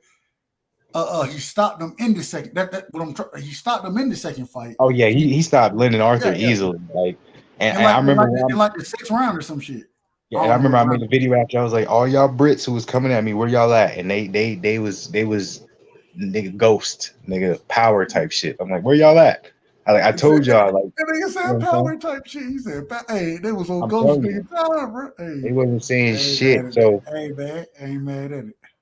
Yarde is 31, 32, fighting against 37. I'm not saying that matters, but I do think that Yarde has the tougher resume when it comes to who he's fought. But Beterbiev, the thing with him is, it's just interesting because they're fighting in the UK. This is the weird thing about Yarde, right? They're fighting in the UK, etc. But the UK don't really support Anthony They Yarde. don't fuck with Anthony Yarde at Yeah, all. they don't like it like that. So Artur it's a weird Beterbiev gonna be situation. the A side in the UK. It's weird, bro. It's really it's That's like he's not insane. Anthony That's Joshua, insane. even though he has the same story. That's a fact. Like That's a fact, though. Yarde was homeless at like 20, 21 years old. Tony Was he? Ajayi said coming. I Yes. didn't know that. I didn't know that. I did not know that. Yeah, I'm a super fan of Yarde. Like I support him from the beginning. So he was homeless at Oh, 2021. you know, Tony Ajayi when you a brought super him. fan, you know I got I'm biased. questions. I know. I know you're gonna be by that. Hey, once again, I think I told you the last time. I don't know if it was last time, but when we talked last time, we talked about this fight. I was like, bro, my partner Kyle, he had Anthony Yarde on the show and shit, and on his show over there, and he was I like, wish hey, bro, I could get Yarde. I've been trying, bro. bro, I had Tony Ajayi like 2 years ago comment on one of my videos, and I asked him for an interview, and he never responded. I'll see if I can get you that interview, bro. Honestly, I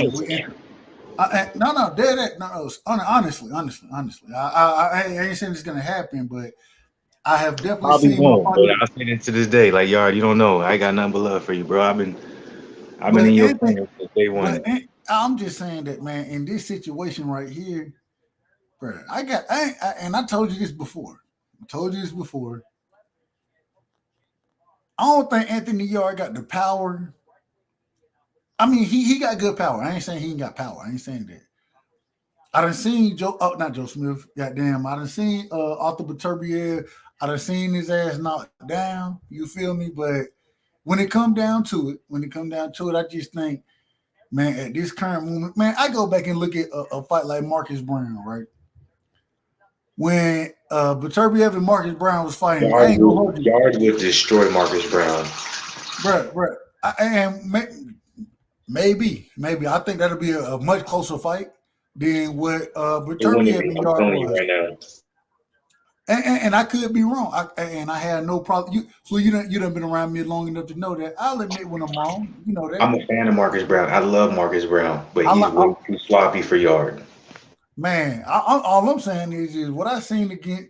I thought Marcus Brown had some good rounds, but what I seen in that goddamn fight, bro, Marcus Brown was looking for the motherfucking rub. He was like, hey, and I ain't gonna hold you. When the head clash, whatever you want to call it, happened, and goddamn Beterbiev started bleeding and shit, I was like, hey, ref, hey, set the whoa, hey, stop this shit, bro. He going in right now, and it looked like goddamn Marcus Brown. I was gonna say Anthony Yarde. It looked like Marcus Brown was over that motherfucker like, hey, ref, help. And because he just put the goddamn paws on his ass. He put them That's paws what I'm on telling him. you. I'm like, Brown is not Yarde. Yarde would never look for help. I'm like, Brown ain't cut from the same cloth as Yarde. Yarde was homeless. Nigga, Yarde was homeless at 19 years old. He had no amateur career, bro. He had 12 amateur fights. Like this is what people don't understand. I'm like, Brown is not cut from the same cloth as Yarde. Like, people want to big up Joshua and I'm from the streets and shit like that. Nah. Yarde, that's his story. Joshua took that story from Yarde. Look up what Yarde's story is. That nigga Yarde is from the gutter. Nigga, no boxing career, nothing. Look up what he came from. It's unfortunate because we're not disagreeing at all. We're not disagreeing. Lays in the cap. I've been a bro, you don't know, man. Like, I'm one of the few dudes who I've been following the light heavyweight division in boxing for a long time. I've always said, like, this is how long I've been following light heavyweight division. I said, hey, hold on real quick. You don't even have to tell me. Guess why you don't have to tell me? When you said Andrew Tabiti, if I say that to quote unquote boxing fans right now, they have no clue who Andrew Tabiti is. They have no clue. And I'm a fan. I'm a huge fan of Andrew Tabiti. I don't know what he was capable of. Watching Andrew Tabiti is how I found my love for Devin Haney came about, because I was looking at him train, Andrew Tabiti train, those type of things. Because Tabiti should have never been a light heavyweight, by the way. That was like, why are you a light heavyweight? He should have been middleweight at best. Man, you say middleweight? At best. Man, he could have went lower. I know. I know. I don't know. And this is the last thing I'll say about Andrew Tabiti. And I got love for the brother. I got a lot of love. And really what it comes down to, I'm a Mayweather fan as well. I'm a big Mayweather fan. Beatty now he's a glorified sport, but not to be disrespectful, but now he's No. He's a glorified sparring partner. I don't want to say it though. That sounds so disrespectful. It does. God damn, bro. He's such a talent, bro. Man, you gotta stop, Flu. You got me feeling bad about saying the truth, man. It's the just truth. such a talent, bro. They like It's he's the still truth, young. That's the crazy part. Like he's still young, but it's almost like what Andrew Tubiti is what, 29? Maybe. I think he's 20. I believe he's 29. That's what I'm saying. But, Top's 30 years old. Like he's still in his prime, and it's he can still fight. He can still fight, but he's not going to put him in a box. He ain't getting those opportunities right now. They put him in a box. He never should have fought Dorticos, bro. That was where he fucked shit up. Whoever advised, because who the fuck knows who Dorticos is other than niggas who know who Andrew Tubiti is? Nobody. Okay. But and I ain't gonna hold you. I'm one of the individuals. I watched that fight because I rock with Andrew Tubiti, but I thought he was gonna watch dude clearly. You feel me? And when the fight happened, as soon as I saw Dorticos being calm as shit, I was like, oh no, what's going on? I watched that fight. No, I'm telling you right now. No. Name the fight Dorticos had. No one knows. But before the fight, right? Before the fight, I had Tubiti all the way. But when I watched the midway, and I saw Tubiti doing all the flashy and he saw Dorticos and he was doing a 1-2-3 combination. I was like, oh, what's going on? Keeping that shit basic than the motherfucker. Yeah, I was like, oh no, and then came and then fought his ass and started running shit down the middle. When you man, we ain't heard of Dorticos since that shit, bro. I plead the fifth. Because I got a lot of love for Andrew. I'm not gonna denigrate Andrew Tubiti because I got love for him. One of my favorite. He's doing good. I'm like I'll give Tubiti this. I'm like he ain't getting fights like he needs to though. He ain't getting enough fights in my opinion. He's getting his money though because he's working with Anthony Joshua. He's a sparring partner with Joshua. Agreed. So he's getting his money, but he should have been way more active than what he was. Like man, I don't know, man. And this is one of the reasons people always tell me, I'm capping. When I say I fuck with Top Rank, The reason I fuck with Top Rank is because look how they move their prospects. Niggas fighting 3-4 times a year. As a prospect, that's what you need, bro. You gotta stay active. You gotta stay available. And it seems like right now, Top Rank is the best doing it for the young prospects. But Dub, it's almost like you supported it's weird because you are saying Top Rank, but it's almost like this is the reason why I'm saying you have to show love to Kovalev because that nigga fought, even though he's a wild card and he has a lot of questionable shit outside the ring, but it's like in the ring he fought whoever, and even though he lost, he did it. Wait a minute now, you ain't heard me one time disrespect Kovalev. No, I'm not saying disrespect. I'm just saying you saying that you would pick Artur Beterbiev in his prime over Kovalev. It's like I don't understand that because I'm like only because of their dedication. Only because of no, it's not and once again, in my opinion, in this situation, it ain't necessarily who he beat. It's about the or not. It's about the dedication to the sport. I think both of them are the goods, right? Kovalev showed that he was the goods. Beterbiev is showing that he's the goods, right? But I think Beterbiev is more dedicated. Wow. Hey. And I once again, I love Kovalev. Part of me loving Kovalev is the wildness of Kovalev, bro. Like, how you want to play, my nigga, and sexually assault a woman? Like, nigga, how does that work? What the like, fuck? you supposed to be focused on your destination. You a professional boxer, bro. What the fuck are you doing, bro? What are you doing? Like, bro, like it's a play ride, nigga. You really just focus on. All right, my nigga. Respectfully, allegedly. My brother, the brother was turned up. He was turned up in that motherfucker, bro. But that goes to that drinking, bro. It goes to the drinking, and we know. Yeah, he's always had a drinking problem. Hey, we know that, goddamn man. My brother, and once again, I got love for Kovalev. I got a lot of love for him. But we know that he'll go in and in between fights. The motherfucker, and this is drink like crazy, yeah. This is just one of the things that I heard. This is one of the reports about him. The motherfucker ordered a goddamn 4 or 5 boxes of vodka, You feel me? He just ordered that shit, and he just drinking that. He drinking them bitches every day. Like, come on, bro, you can't do that as a fighter, That's bro. why I'm like them old school fighters. And even though it's some bullshit, I'm like, shit, y'all know what Pulev. I'm like, Pulev. A lot of people want to talk Oh about yeah, Pulev. man. You That know nigga Pulev Pulev. is a wild boy too, boy. He wild as shit. Wild. Oh man, them Russian fighters, bro. They be crazy, nigga. And it's crazy because I say Russian and they may be Ukrainian. I don't know. All that shit is Russian to me, But respectfully. what's funny when you think about it is like there be two sides, right? You have the Russian fighters where it's like them niggas is like crazy, but then you have the ones where they talk about where like they mad discipline, like a Bavard. No, but this is the thing. It's not the Russian, and this is what I've seen. The Russians aren't the ones who really locked in like that. It be the Ukrainian fighters, and it be the Kazakhstan, right? Which is Dagestanians, one something of like them. that. One of them goddamn stands. Respectfully. I don't know. I don't want to be. I don't want to we say doing the nobody best we wrong. can, y'all. You know what I'm saying? Y'all would butcher our names too, so it's nothing but respect. Shit. Fact. It's no disrespect, but man, you see these man. You look at somebody like MJ Akhmadaliev, right? This mother down at I believe 118. No. I lied. 122.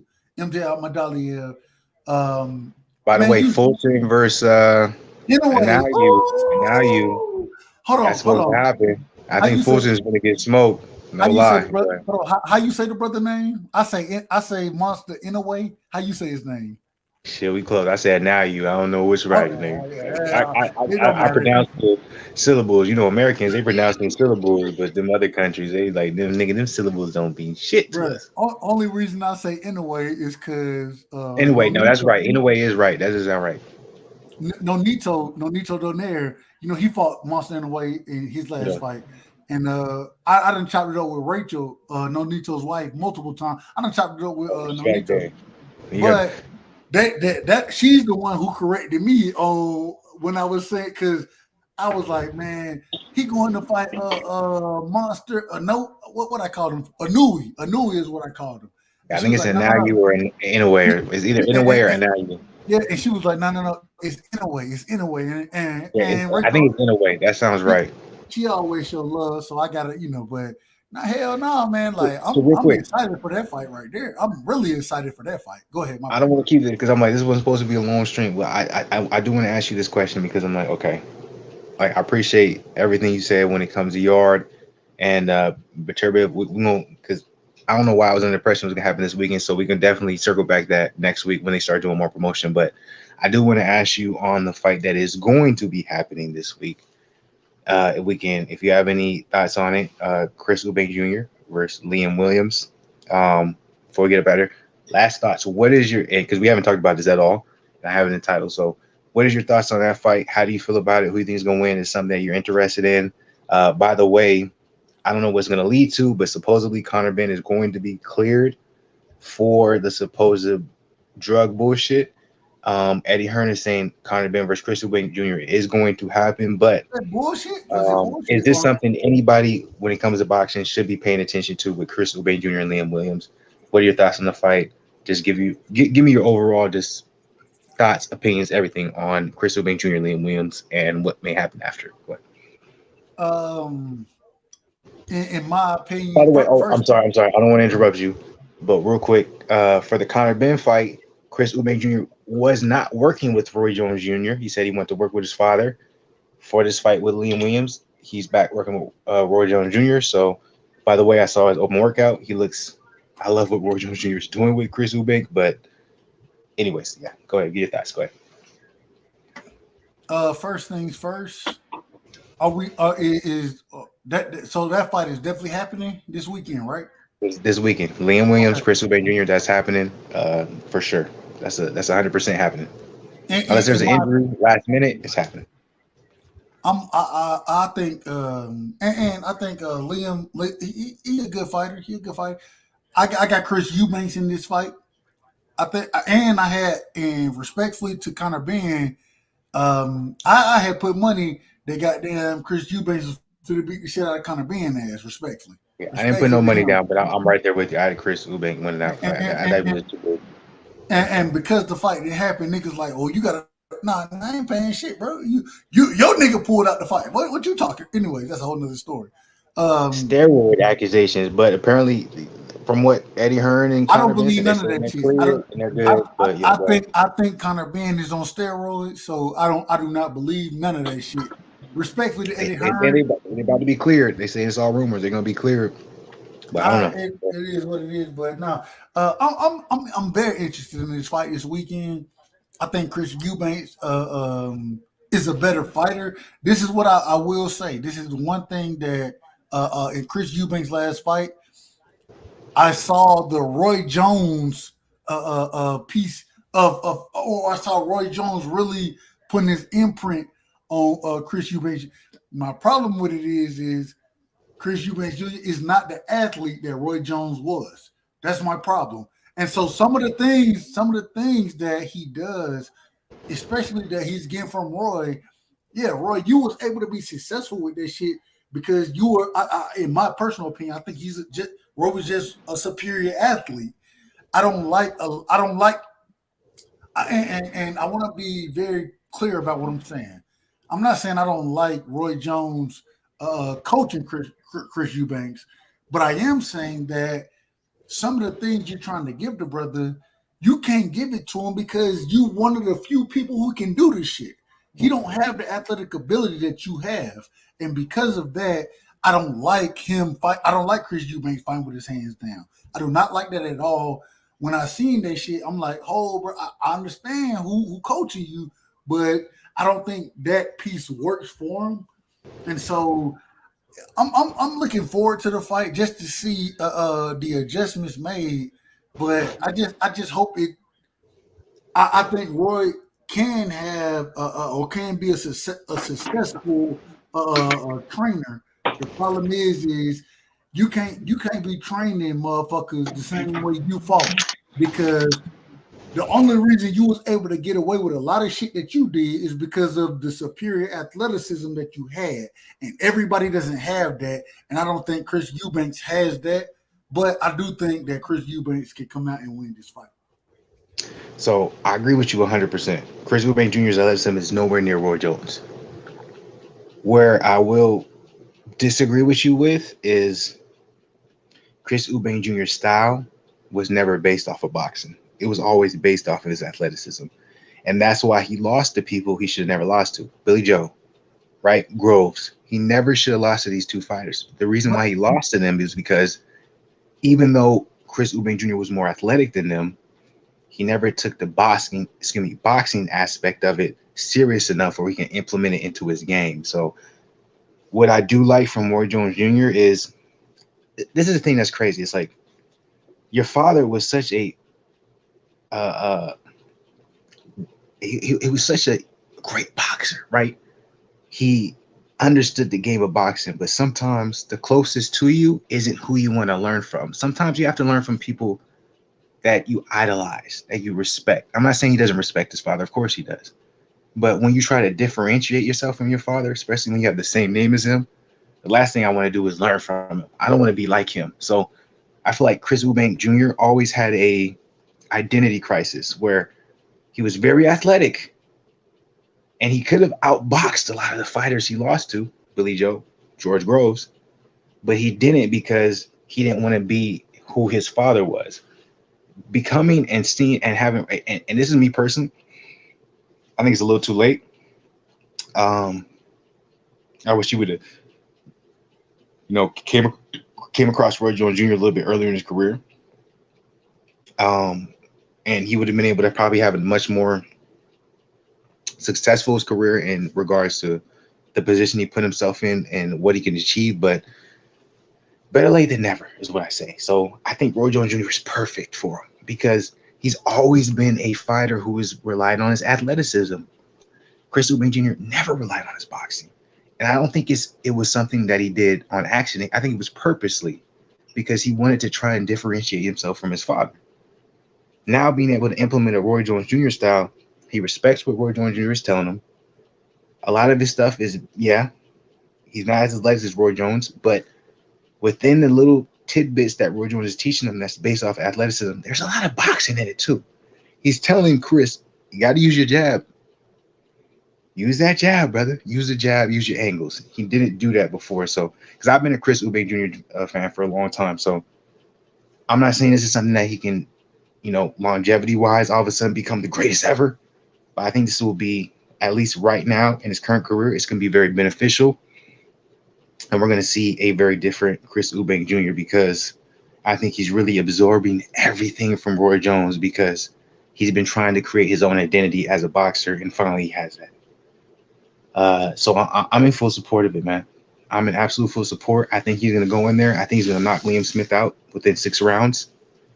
I think ultimately his biggest fight isn't him being a champion. Unfortunately, it's not. But it is fighting against someone like a Conor man. Weird to say. Hey, Flu, real quick. I think I told you this before. You know why I rock with you? Yeah. Because we can talk all fighters. I'm like we're talking like we're not talking about terrorists and that. Like right, we're talking right. As long we talk all fighters, and you got a genuine opinion. I feel like you believe I got a genuine opinion, which I believe I got a genuine opinion. We probably wouldn't be talking this long, nigga. I've been wanting to stop this joint. I wanted to have an early night, but I'm like, damn, this nigga. But when we really talk boxing, we can talk about everything outside of Errol Spence, Bud Crawford, right? That's what. And that's why I'm fucking with All West's comment right here. Skipper Shannon back at it again. I know that was a little shot. I don't know who skipped and who's Shannon, but it don't matter. It don't matter. It don't matter. Know why? Because I'm like you said, you Shannon, I'm Skip. That's how I feel like. I feel like he's trying to say I'm Skip. I'm not even gonna lie to you. I don't give a fuck. And R West is my brother. I fuck with R West. I got R West's number. Me and him, we talk outside of just YouTube. You feel me? That's my brother. But for him to say Skip is Shannon, everybody watch that shit. Why do they watch it? Because niggas got different opinions. You feel me? They not on the same level. Exactly. Or not the same level. Let me. They not just gonna sit there and agree with each other. Nah, they gonna talk this shit out regardless. Hey, nigga, this is how I feel. We might argue and feel a certain way, but nigga, when we come back the next day, it's love. It's love. It's and the reason I feel it is with you. It's nothing personal. You feel me? I done been on panels multiple times. I'm probably about to go get on one after I get done talking to you. Personal. And it's gonna be personal. That's crazy. And so that's why I tell you, I come over here because it ain't nothing personal. We're gonna have a good conversation and we're gonna talk boxing. You know what I'm saying? Without having to talk Errol Spence and Bud Crawford. We're gonna talk everybody else in boxing, bro, that niggas are not talking about. That we shit Americans, ain't happening.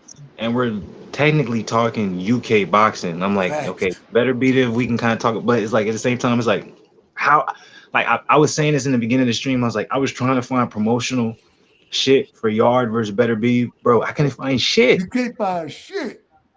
Like Top Rank don't even got nothing on their shit. I'm like, maybe next week they'll be on point with it. But I'm like, that's weird. Is Top Rank promoting that fight? They should be. I'm like, the Beterbiev is their fighter.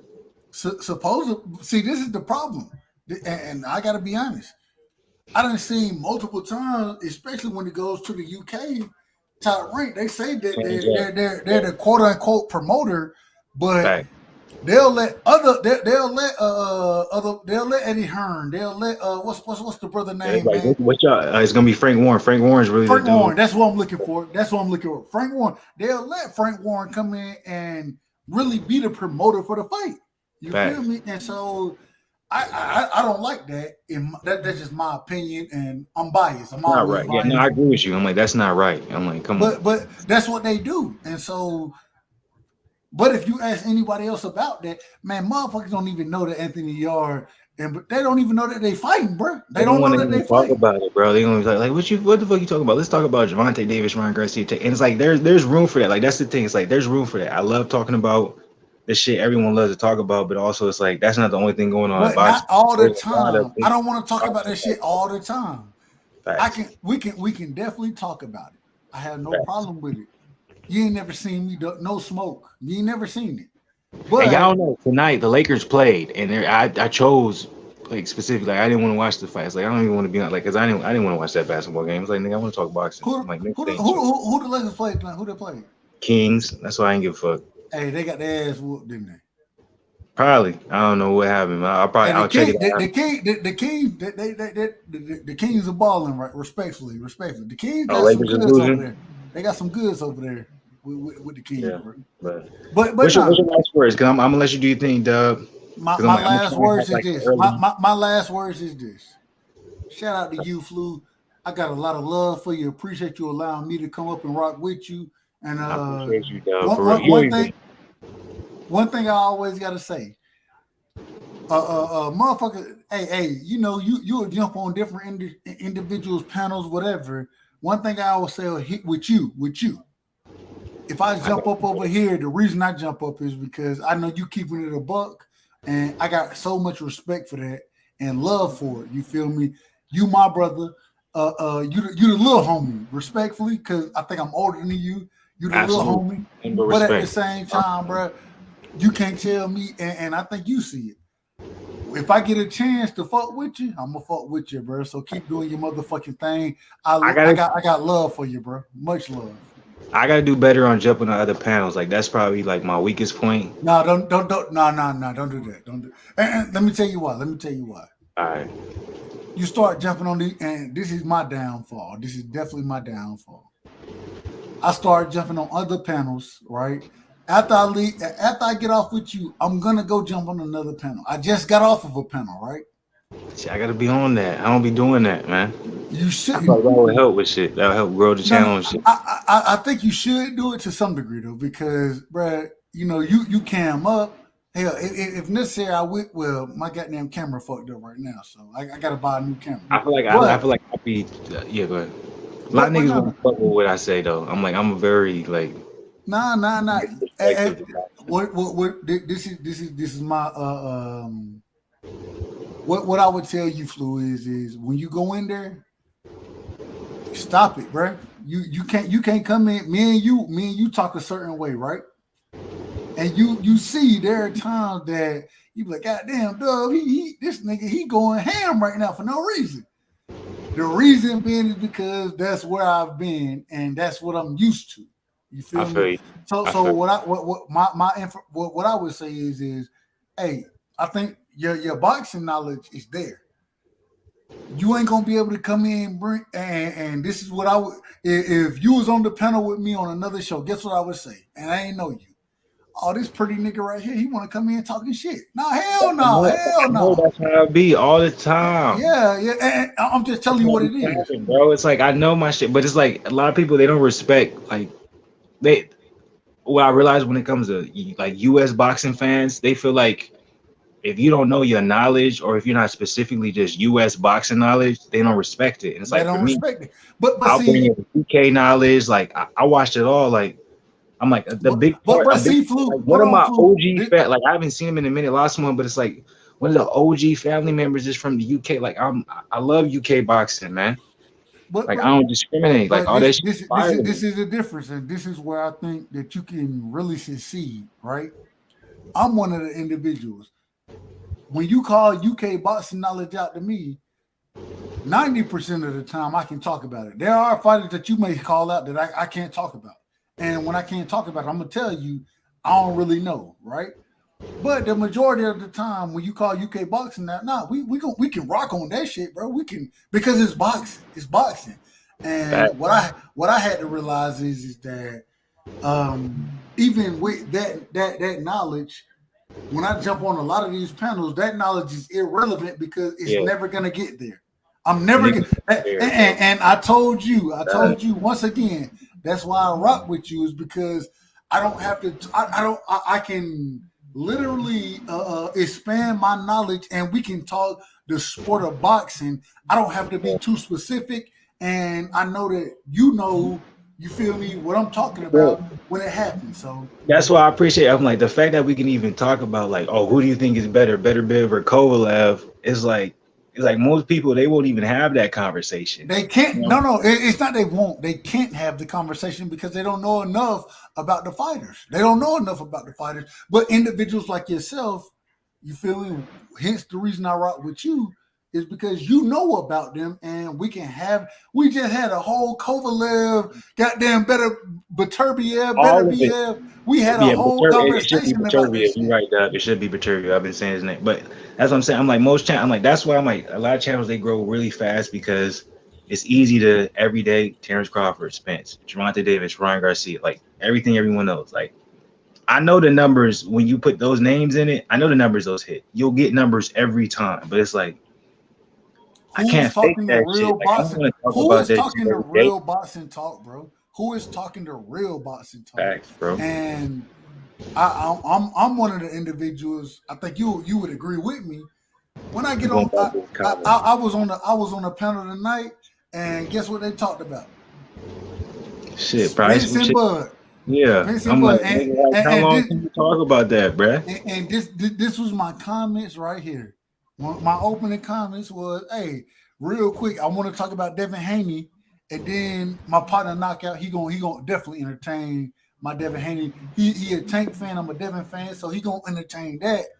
And shout out to my brother Knockout, because even in this conversation, Knockout, he'll be able to rock. But what ends up happening is you let niggas on the panel, which it's his show. What the fuck is going on? Like, nigga, they bring it back. And this shit is very basic. It's so basic that I'll get on there and I get on Knockout panel and I tell them I'll jump on the panel, right? Then I'm gonna text them. I'm on the panel right now because if something happened, you feel me? If you can't do your thing, I'm gonna take the show over for you and then let you come back and do your thing. You feel me? And I know my brother Knockout rock with me like that. But at the same time, all the shit y'all talking, bro, like, man, stop, man. Stop. I don't even want to talk about that shit, bro. I don't even want to talk about it. It don't matter how much we talk about it, even if we compare, like, yo, Terrence Crawford is Smith. Like, nigga, the fight ain't gonna happen. No matter how. Well, I'm not saying it's not gonna happen, but I'm like, that shit ain't happening, bro. That shit ain't happening. I don't. So go ahead, Doug. Say your last words, because these are my last words right here. Let them know what you feel. I'm gonna go ahead and end this joint. So shout you out can to go my brother Flu. Shout out but, to goddamn everybody who really rocks with the sport of boxing. Absolutely. And, Flu, man, thank you. Thank you for always allowing me on your panel. And man, I gotta get you. You gotta come over. You gotta. I usually do shows later, but I gotta get you over. No. And one of the things that I'm gonna tell you, with my Cowboys rocking right now, the Dogs was one thing. My Cowboys rocking now, so I'm gonna be biased for probably the next 3 weeks until we win the Super Bowl. But right after that, we definitely gotta have you in, bro, because I love the mindset you come with, the thought process you come with, and the honesty. That's really what gets to me is the honesty you come with. And so I fought with you, my brother, and man, to keep doing your thing. I hope everything is good with you as far as your situation is going. And man, much love to you, Flu. Much love, brother. Appreciate you, Dub, as always, man. I appreciate every time you come up here, man. You always get the conversation jumping. You always get it, you know what I'm saying? Like I was at the point, you know what I'm saying? I every time I'm like, yo, I'm only gonna do the live for this long. And then Dub jump in and he make that shit lit. So I appreciate Dub always. Y'all make sure y'all check out Dub. Subscribe to his channel, Dub Right Side, man. There, that joint go right there. Y'all make sure y'all show him some love, nothing but respect. If y'all up in here, man, hit the like button, subscribe to the channel, man. Another good live. Never expected to be this way, but always the ones you never expected to be this way, always be this way. So nothing but a good time. We're gonna be back tomorrow. You already know what it is. Hopefully the Lakers won tonight. I don't know if they did. I'm gonna check on this afterwards, but appreciate you. Love y'all. Double salute as always. Another day, another dollar, keeping it 110%, man. Y'all the reason why I do this. BlakGooseTV family. Yo, if you're not part of the family, I don't know why you're not. So if you're not, go ahead, be part of it. Hit the subscribe button below. While you hit the subscribe button, like the video. I'm gonna enjoy the rest of my night because I don't have much of it left. Big day tomorrow. But make sure when it comes to y'all, stay positive, stay blessed, not stressed. Double salute once again. Much love. I'm out of here for the night, but I'll be back tomorrow. Y'all